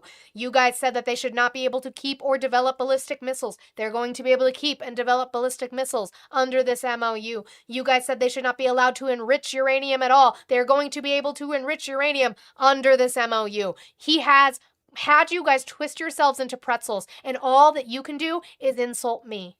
That's cope, sweetheart. Keep dealing with it. I'm a political commentator. I'm going to keep calling out politicians regardless of their party to make sure they're doing the job they're supposed to do for us because they work for us. You can keep coping and seething in the corner, Kenny Lee. It's okay. It's going to be all right. Manufacturing jobs is what we're talking about. Donald Trump campaigned on bringing back jobs and bringing back manufacturing jobs specifically, except he has lost upwards of 70,000 of those manufacturing jobs. This is Ro Khanna on with Maria Bartiromo talking about that. Access to $100+ billion.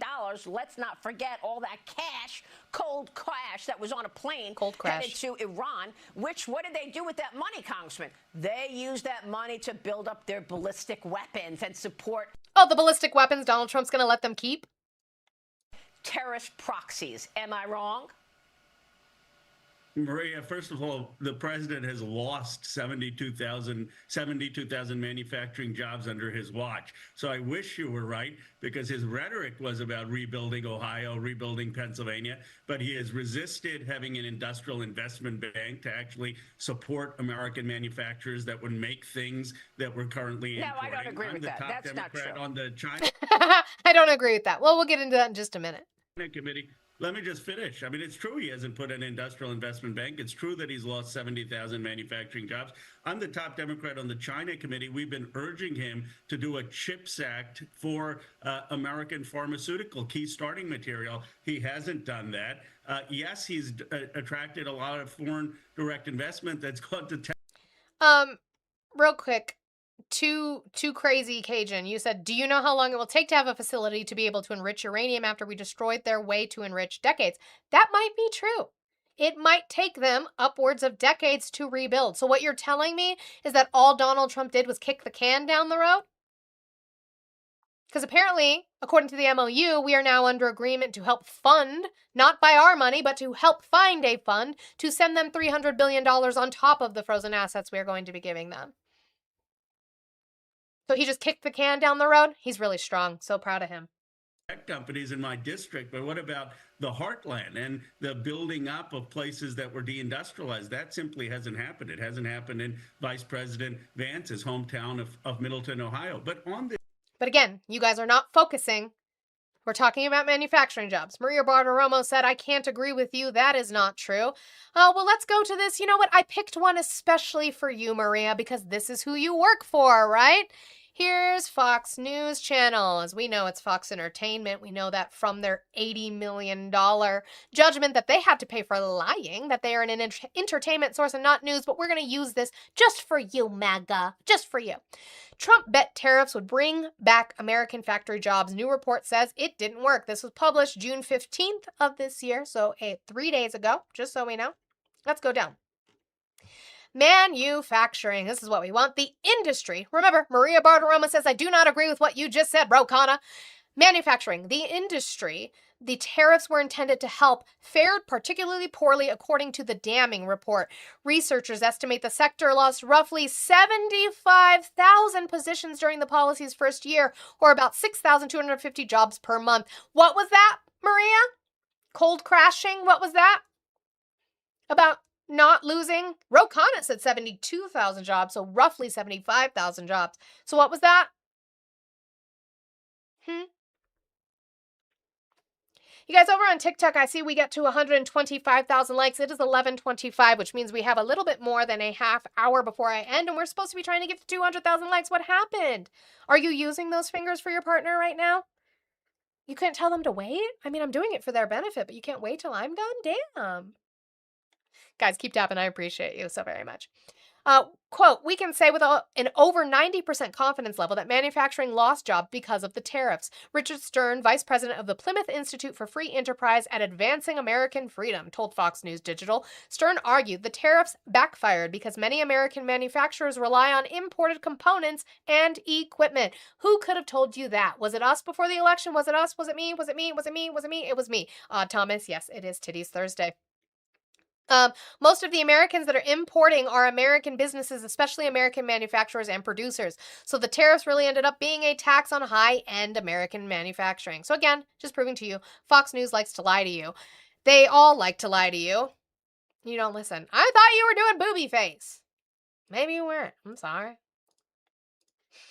You do those symbols in the chat, Thomas, and I don't know what they're supposed to mean. If we set them back this many years, when does the train arrive to the station? All right, this is my last little piece on the economy, and I just kind of thought this was funny. This is a guy, I only ever see him on Twitter. His name is Kyle Kulinski, and this one just made me laugh, okay? Because we talk about all the time billionaires, and now unfortunately we have to talk about a trillionaire, a man who could end world hunger, but you guys just want to glaze his taint and his boot while you rally against the poor. What is happening in my chat right now? Thirsty Thursday, and Monty is hydration now tap. Thank you, Mia. So here's Kyle Kulinski giving us an idea of what we should do with these billionaires and now one trillionaire, and I agree with him. Maybe we should just do this. Tax every penny in net worth somebody has over $999 million at 100%. Okay? And it's a no billionaires tax, it's a no trillionaires tax. And you take that money, you give it for education for people, you give it for healthcare for people. We'll send you a fucking plaque in the mail that says, I wanted capitalism, right? And you can hang that bitch on your massive refrigerator in your mansion or your fucking palace or your yacht that has a yacht inside the yacht, right? But we can't do this anymore, bro, because we already have Gilded Age level income and wealth inequality. And I'm surprised people aren't breaking out the motherfucking guillotines already, dog. It almost made me... But, I mean, he goes on. But what I would say is I agree. Let's just tax them. Once they hit that certain threshold, we tax them at 100,000 or 100%, excuse me. They can keep everything below that, but over 100%, or we charge them 100%, anything over that amount. But we can send them a plaque, a wonderful plaque that says, I wanted capitalism. How about that? Kyle, what are you talking about? Let's see what you're talking about. Trump is not giving Iran a single dollar. Coyote, you said exactly. Coyote, you said can't go by an unverified memo that came from Saudi. That's interesting. That's interesting. Guys, sorry, we're going to go rewind. I remember that night, I just might. I remember that night, I just might. I remember that night, I remember that. Do-do-do-do-do-do. Oh, unverified. Whose signature is that? He said he signed it in Versailles. Whose signature is that, Coyote? Whose signature is that? On behalf of the government of the United States of America, whose signature is that?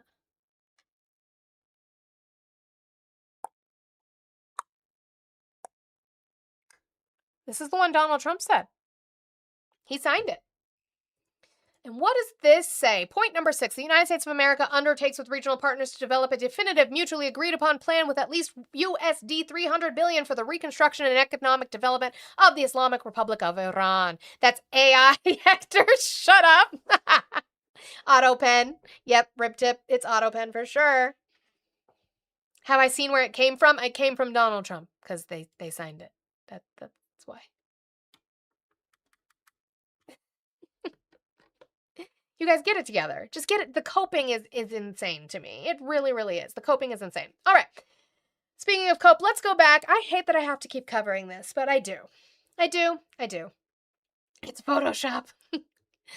CNN, we're back to the damn reflecting pool. It's funny because we shouldn't have to talk about this damn pool as much as we do, but we do. Why? Because they illegally did a no-bid contract. They spent way more money than they estimated they were going to say, and it's fucking falling apart. I showed you that yesterday, the amount of algae growth that they have in this fucking pool. So much so that, again, MAGA is coping and seething, saying it was sabotage. It's not. They have now poured gallons and gallons and gallons of hydrogen peroxide into it. We saw them doing that. Here is CNN did a little reporting on a sample that they took, but then I have another video to show you about what happened after you poured all that hydrogen peroxide in there. And we're going to scoop up a water sample to see if we can get this tested. Kenny Lee, that's not true. Actually, a lot of the times we don't even talk about Trump. There are a lot of times that we go into, which I have later. I'm not sure that I'll be able to get to it, but we do congressional hearings where we talk about the questions that are being asked of people appointed in cabinet positions or in departments in the administration. I have stuff on the OMB secretary director, right? So he's going to be directly under Russell Vought. Do you even know who Russell Vought is? Do you know what the OMB is? Do you even know what that is? I also have a congressional hearing on the person that they're posting for Postmaster General. For the archivist, right? And a inspector general as well. That's the kind of stuff we go over. Politics doesn't stop at the president, okay? It keeps going. Hold them accountable on every level. CNN independently took the sample of water and consulted with a pool Who did you turn into Scott Jennings overnight? Don't do that. Store that regularly tests water to help read the results. It showed phosphate levels far higher than what is recommended to keep algae at bay based on estimates for a pool that holds 6.5 million. Daryl, is that your name? Daryl Mudge? Daryl, if you're gonna insult me, use the right use of your. If you're gonna call me a twit, you said you're a twit what? My twit did what? Because that's ownership, that's possessive, because you used Y-O-U-R. Y-O-U-R apostrophe R-E is you are. Try again! God! In gallons of water. If there's already some phosphate fertilizer in the water, that's really opportunistic, especially for the blue-green algae that can fix nitrogen. So they are having a field day out here, probably. The Department of Interior says they believe some of the initial problem was residual algae that had accumulated in pipes and insists the filtration system called the ozone nanobubbler is working. Okay, that's what they're claiming. But they poured a shit ton of hydrogen peroxide in it. They went through with their giant little fish nets and went through it. Except we're getting videos of this today. Because you know what hydrogen peroxide does to paint? Anybody? Strips it. There's a nice big chunk of the reflecting pool.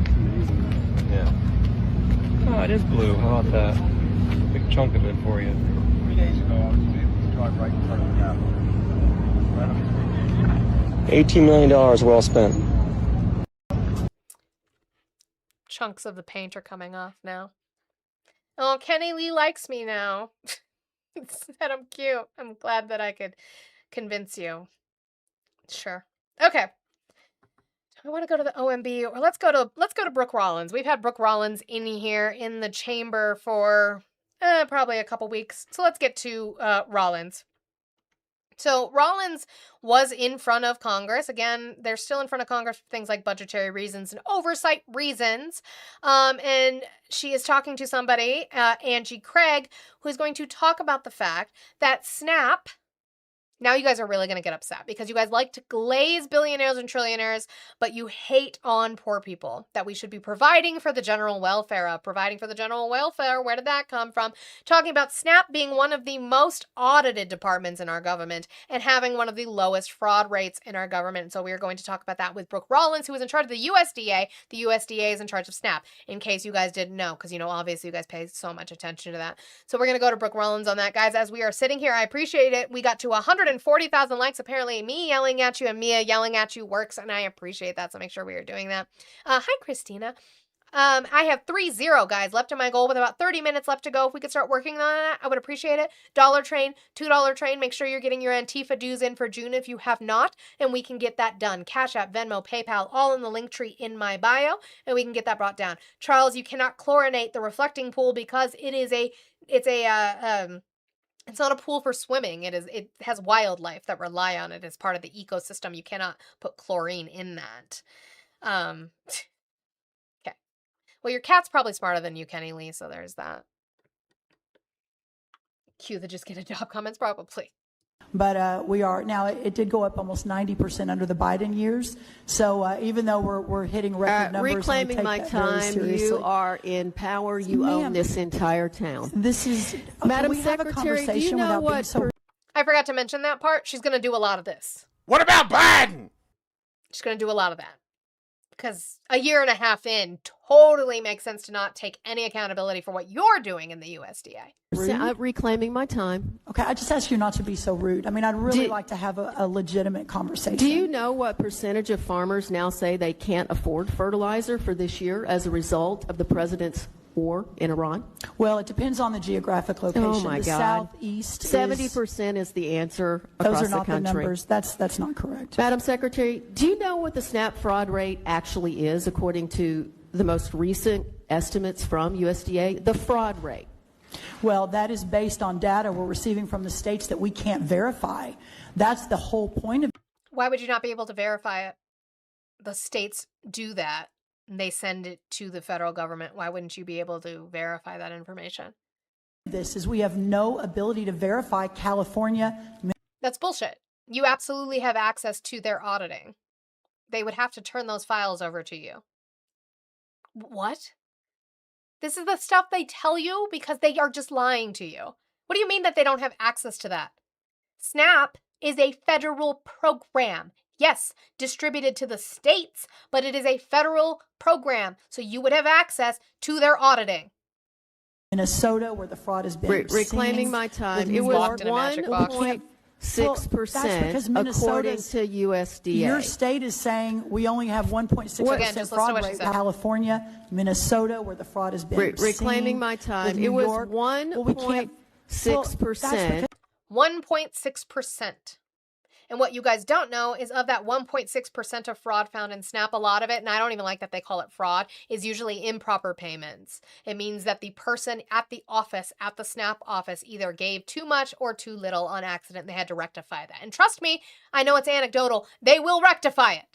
We went to reapply and they said, hey, we paid you too much these 2 months that you called and asked if we paid you too much. And we said, no, we didn't. We realized we did. We paid you too much. And before you can apply again, we need you to pay that. So we had to pay that in cash, by the way. According to USDA. Your state is saying we only have 1.6% fraud.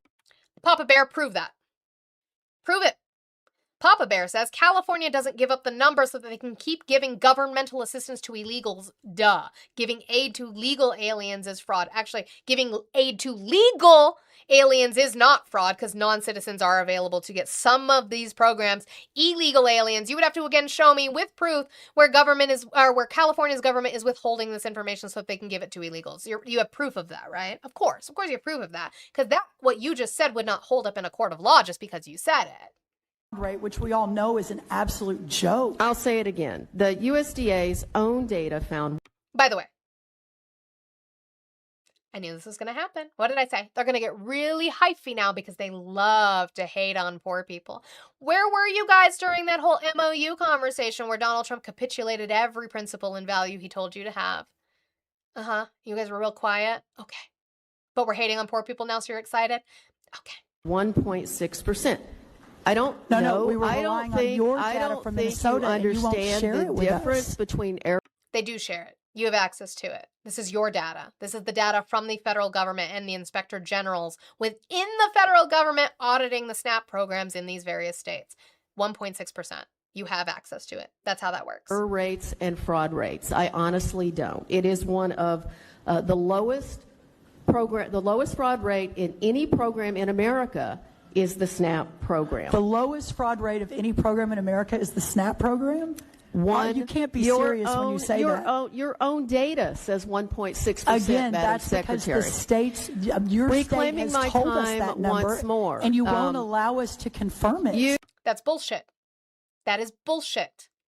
They absolutely will allow you to confirm that number. You just have to go in. You get access to the documents. That is bullshit. They cannot keep it from you. It's federal. They cannot keep it from you. It is federal. It's a federal program and there's federal oversight.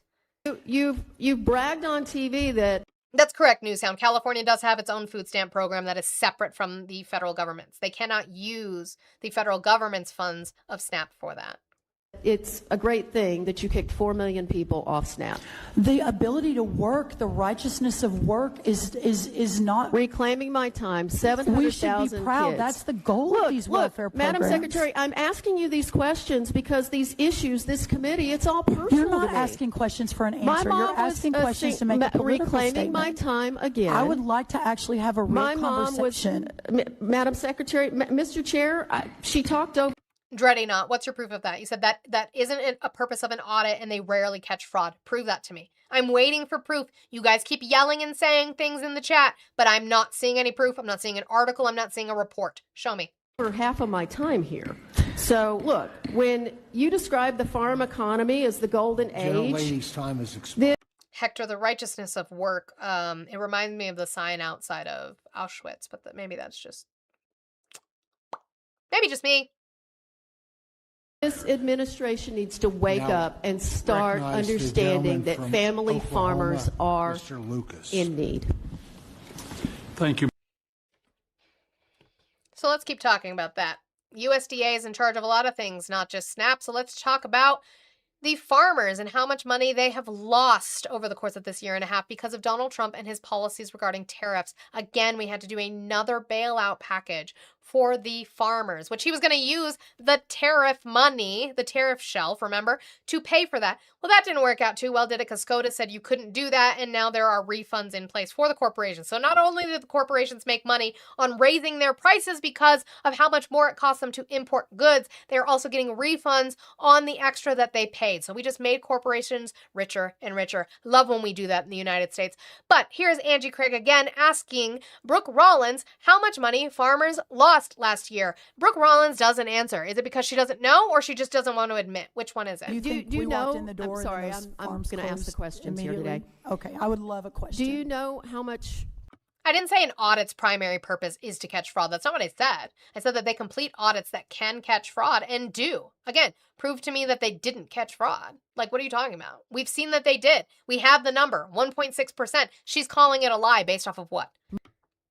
Money farmers lost last year.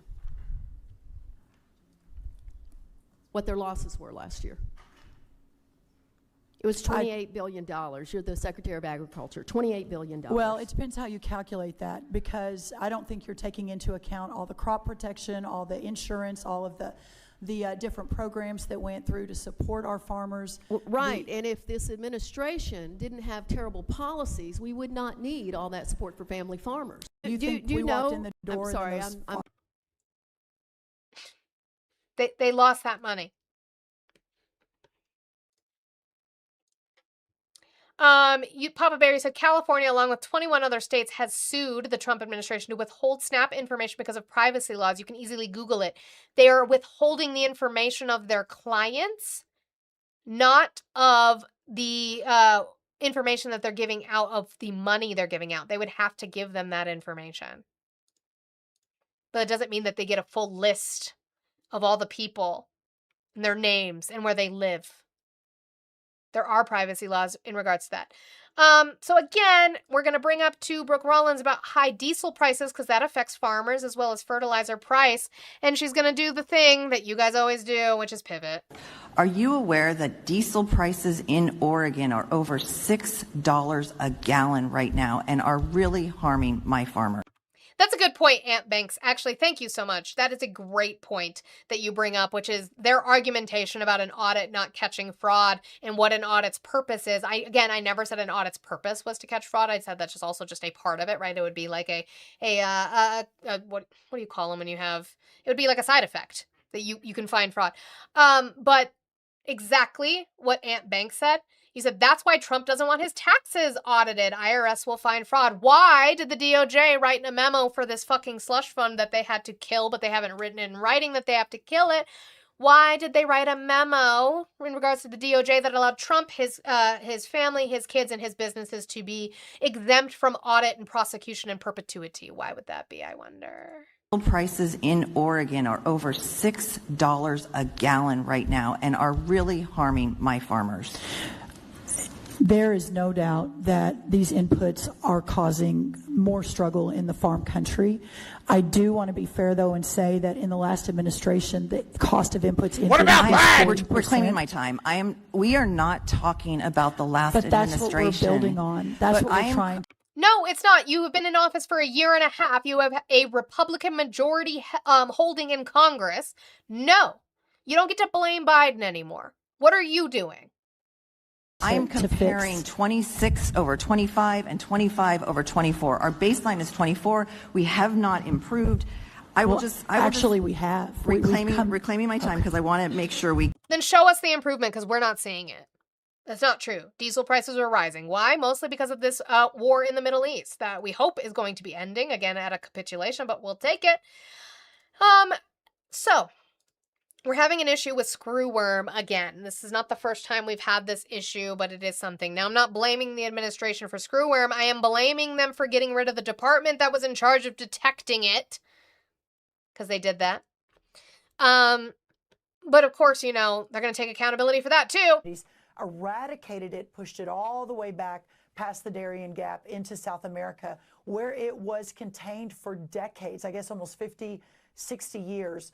I do think it's important to note that under the last administration, with the massive movement, what about Biden? Under the open borders policy, the cartels, et cetera, border security, that's when it began to make its way back up toward America, hitting Mexico in early 2023, moving its way up through Mexico in 2024.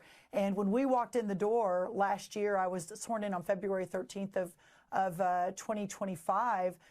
They laid this all out for me, and I said, well, where are the sterile flies, right? I mean, we've beaten it before. We've got to beat it again, and obviously. Oh, you guys defunded that program.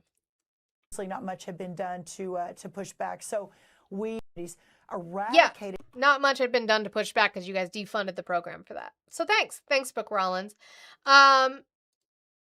Initially, when we were getting reports on screwworm, the administration was saying no, that they were not seeing this. And they finally had to admit that we are. But here's Brooke Rollins finally admitting that, yes, we are catching cases of screwworm during this time, within the last 2 weeks of this hearing. Before, they were denying that it was happening. And I'm going to talk, sir, about the New World screwworm just at the outset, and then I'm sure we'll dive into it more. We continue to prioritize defeating the New World screwworm.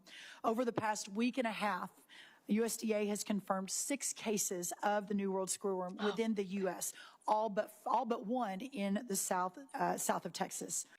Okay, so we are having them. We do have screwworm. Yeah, it's like somebody else said, Texas cattle is fucked right now. And one more with Brooke Rollins is her talking to Raphael Warnock about the cost of groceries, because again, she's in charge of the USDA, in charge of agriculture, in charge of food, and we are seeing so much an increase in groceries when Donald Trump campaigned on it being cheaper day one, which apparently he's walking back on as well. I showed you that yesterday.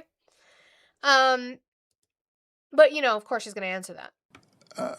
But it's not just farmers that I'm concerned about. I'm also concerned about Georgia families. According to the USDA, grocery costs increased about 3% in the last year and expected to increase by another 3.2% this year. And at the same time, this administration has celebrated kicking 3.5 million Americans, including children, off SNAP, a program designed to help our most vulnerable neighbors afford groceries Joseph, I can't with you, but eggs are cheap now. Ugh. when times are rough. And those neighbors, by the way, are disproportionately 68 Whiskey and Coke. No, but you said, is the topic about illegal immigration and federal funding welfare programs for them? No, that's what the administration and a lot of the people in the chat like to pivot to. And again, they cannot show me where federal welfare programs are going to illegal immigrants. They cannot show that to me. in red rural districts. Those communities are struggling. You've supported aid packages for farmers hurt by Trump's Dan, of course I like to hear myself. I run a 2-hour show where I am literally talking to my audience and myself. Of course I like to hear myself. policies. Would you also support a food aid package for working families who are just struggling to afford groceries due to increased costs? So, Senator, the 3% is actually an average cost of food increase over the years. Under the last administration, it went up 20%. But the SNAP, I think, is really important. Also, guys, remember, I wish I had the clip still. Remember when Brooke Rollins said that, what was it, like $3 a day allows you to have a meal with like a tortilla, a piece of chicken, a piece of broccoli, and one other thing. I remember that because that was her quote. And one other thing. We don't know what the other thing is, but that's what is allowed on your plate if you're an American. Hey, guys, I thought you were capitalists. I thought you wanted free market. I thought you wanted the liberation and freedom of the people to not be told what to eat and when. Not according to Brooke Rollins. I realize, Madam Secretary, with all due respect, how sterile that answer sounds. Let me finish. Papa Bear, I don't care if you live in Los Angeles and you say you know plenty of illegals are on governmental assistance. Prove it to me. If it's not a secret, you should be able to prove it, and yet nobody can. Person who's trying, you say, well, you know, that's the mean cost. But right now, somebody's trying to buy groceries in Georgia, and they can't afford it. Well, but that's because... God, you guys are just so full of shit. I can show you a video of undocumented illegals bragging about getting $10,000 from debit cards, plus bragging about taking houses from loopholes made by the Biden administration. You remember? Can you prove that? Besides their anecdotal evidence that they can't prove? Because guess what? You can just say that. You know what? Cap for Life, I've been keeping this a secret from you. And since you take anecdotal evidence as factual proof, I'm going to reveal a secret to you. I am the long-lost Princess Anastasia, the rightful heir to the Russian throne. I know everybody thought I was dead, but I'm here to tell you, in my own words, that I am the long-lost Princess Anastasia. So, you should believe that, right? Because I told you. I said it, and now it's on video for the world to see. Good for me. I knew it is crazy, Raina. Have you heard there's a rumor in St. Petersburg? Because of the Biden administration is the reason. 2 years later, that's your answer? Because of the Biden administration? Look at this. Look at all the prices that have come down. Avocados down 20%, berries down 13%, butter down 13%, eggs down 90%. Now, I know that's bullshit because the avocados we've had an issue with for a while, even previous to this administration, of being able to grow them because we have avocados from Mexico and they're really expensive to import when you have tariffs, tariffs. And so we're relying on California, which really doesn't have enough for, the blue-haired libs and the millennials who eat it on their toast, I guess. I don't know. Grocery costs are up. You don't dispute that, right? Even as you call these individual items, you don't dispute that grocery costs are up. By the way, guys, we have about 8 minutes left. I'll probably go over... No, this should be about it. I think I have one funny video for you today, but I can't remember if I do or not. I will try to remember if I do. But guys, we have 8 minutes left. Can we dollar train or $2 train to try to get that 3-0 down? We are almost done today. Remember, this is my Friday. I will not be live with you guys tomorrow, but I will be live tonight with Mermaid Ari on TikTok, Twitch, and YouTube so that we can do a deep dive on the gubernatorial race, and specifically here in Colorado. So let's work on that. Cash App, Venmo, PayPal, on the link tree in my bio. Let's get that 30 out of here, okay? The affordability question in America is real, and the work to bring those costs down continue. And within 1 year, the costs have significantly come down, with a few outliers, coffee, beef, etc. But on the SNAP program, sir, no one in Washington or in America wants to see a family go hungry. But the 40% increase in SNAP under the last... Dan, that's not true. You keep saying that. Democrats do a lot of talking about, but no receipts. They use data that only sides with them. I'm asking you for proof. I'm asking you for proof besides anecdotal evidence. If I've seen it with my own eyes, I've heard it. I want proof. Show me proof that they are getting the benefit of these welfare programs. Nobody has been able to provide that to me. They say it, you say it, but you can't prove it. Last administration, you said 3.5, it's actually 4.3 million that have moved off of SNAP. No one was kicked off. We have. By moved off, they mean kicked off. We were kicked off. We weren't moved off. We were kicked off. Our income hasn't changed. My husband still works a full-time job. More people working today than ever before. This is a celebration of work and the dignity of work, and wages are higher than they've ever been before. No one. Inflation is outpacing wages, actually, Brooke Rollins, by 0.8%. Wages have increased at a rate of 3.4%. Yeah, she just said it again. What is it? It's something mocked fry. It's the sign outside of Auschwitz about work. Has been kicked off. If they're not on the SNAP program, they have chosen not to reapply, or they're an able-bodied adult that can either work for 20 hours a week or volunteer. Papa Bear, that's not what we're talking about. I'm talking about illegally, because welfare programs are not allowed to go to illegal citizens. That's what I'm asking you to prove. Prove to me that SNAP and Medicaid are going to illegal immigrants. You cannot prove that to me. What you just said is EMTALA. You said hospitals have to provide services when someone goes to an emergency room and it's an actual emergency. It doesn't matter if you're a citizen or not. You're right, because Reagan and Congress under Reagan passed EMTALA for emergency services regardless of your status. That's legal. I'm asking you to prove that something is happening that is illegal. Prove that something's happening that is illegal. Them being serviced for emergency services, yeah, the socialist Ronald Reagan, for emergency services is legal. That is EMTALA. You don't like that, have Congress change the law. But they've yet to do that, so that's legal. They're allowed to do that. It is interesting to me that you would want to deny somebody whose arm is chopped off and bleeding, that you would want to stop and say, hey, where's your papers, bitch? That's an interesting thing for me, that you would want to do that, but that's legal. So again, show me illegally where things are happening. Can't do it? I know you can't. Here, those are the only requirements. Anyone with small children is not eligible for. Bitch, I'm not I'm gonna mute you because you used a slur. If you wanted to yell out about your misogyny, you could have done that without slurring. But you said, why am I not making dinner? Because it's 11:56 in the morning. That's why I'm not making dinner. There are wages you say are going up.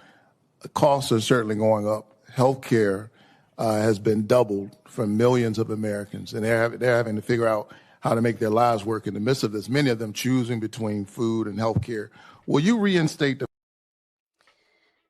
So again, Brooke Rollins is lying because she's been told to lie, and nobody can give me proof of the things she says, just like you guys can't give me proof of the things that you say. W's. Please, huge W's. I want to see W's for Oh Me Oh My for the $30 knocking out the rest of the goal. Thank you. You said we can afford to give them assistance anyway. I hate that chatter. Right, also that. And also they pay for it. The blue states are footing that bill for the red states because the red states use more welfare than the blue states do, and we are paying for it. My state's paying for it in Colorado. Your state's paying for it if you live in California. But you guys use it in Missouri. You guys use it in Kansas. And I'm fine with that. I'm fine with that because you know what? I want people to eat. I want people to have access to medication. Okay? Get well. And please don't tell me you're a Christian. Because God knows that's not true. I love the Lord. California has it on the books that status does not matter for benefits, not for federal programs. So Kevin Walker, what you might be talking about is that California has their own like Medicaid system called Medi-Cal, right? They have their own. That is state funded. So the state voted, and they voted for their representatives, and they voted sometimes for these ballot measures themselves, and they voted for their representatives in the state legislature to vote for this. That is state funding. What I am saying is that any federal program and federal funding is not allowed to go to illegal immigrants. That is the law. But a lot of people like to say that SNAP, which is federal, and Medicaid, which is federal, is being used on illegal immigrants illegally, as in they are going in and filing regular doctor's appointments with Medicaid as if they are going in and getting SNAP for themselves with federal funding. They're not allowed to do that. States, however, can choose to fund their own programs regardless of status. You don't have to like that, but in California, they voted for it. That's their choice, right? Okay. Again, you cannot prove to me that federal money is going towards, besides EMTALA, which I will concede EMTALA does, but that's the law. Again, unless you change the law, I really don't want to hear you complain about it.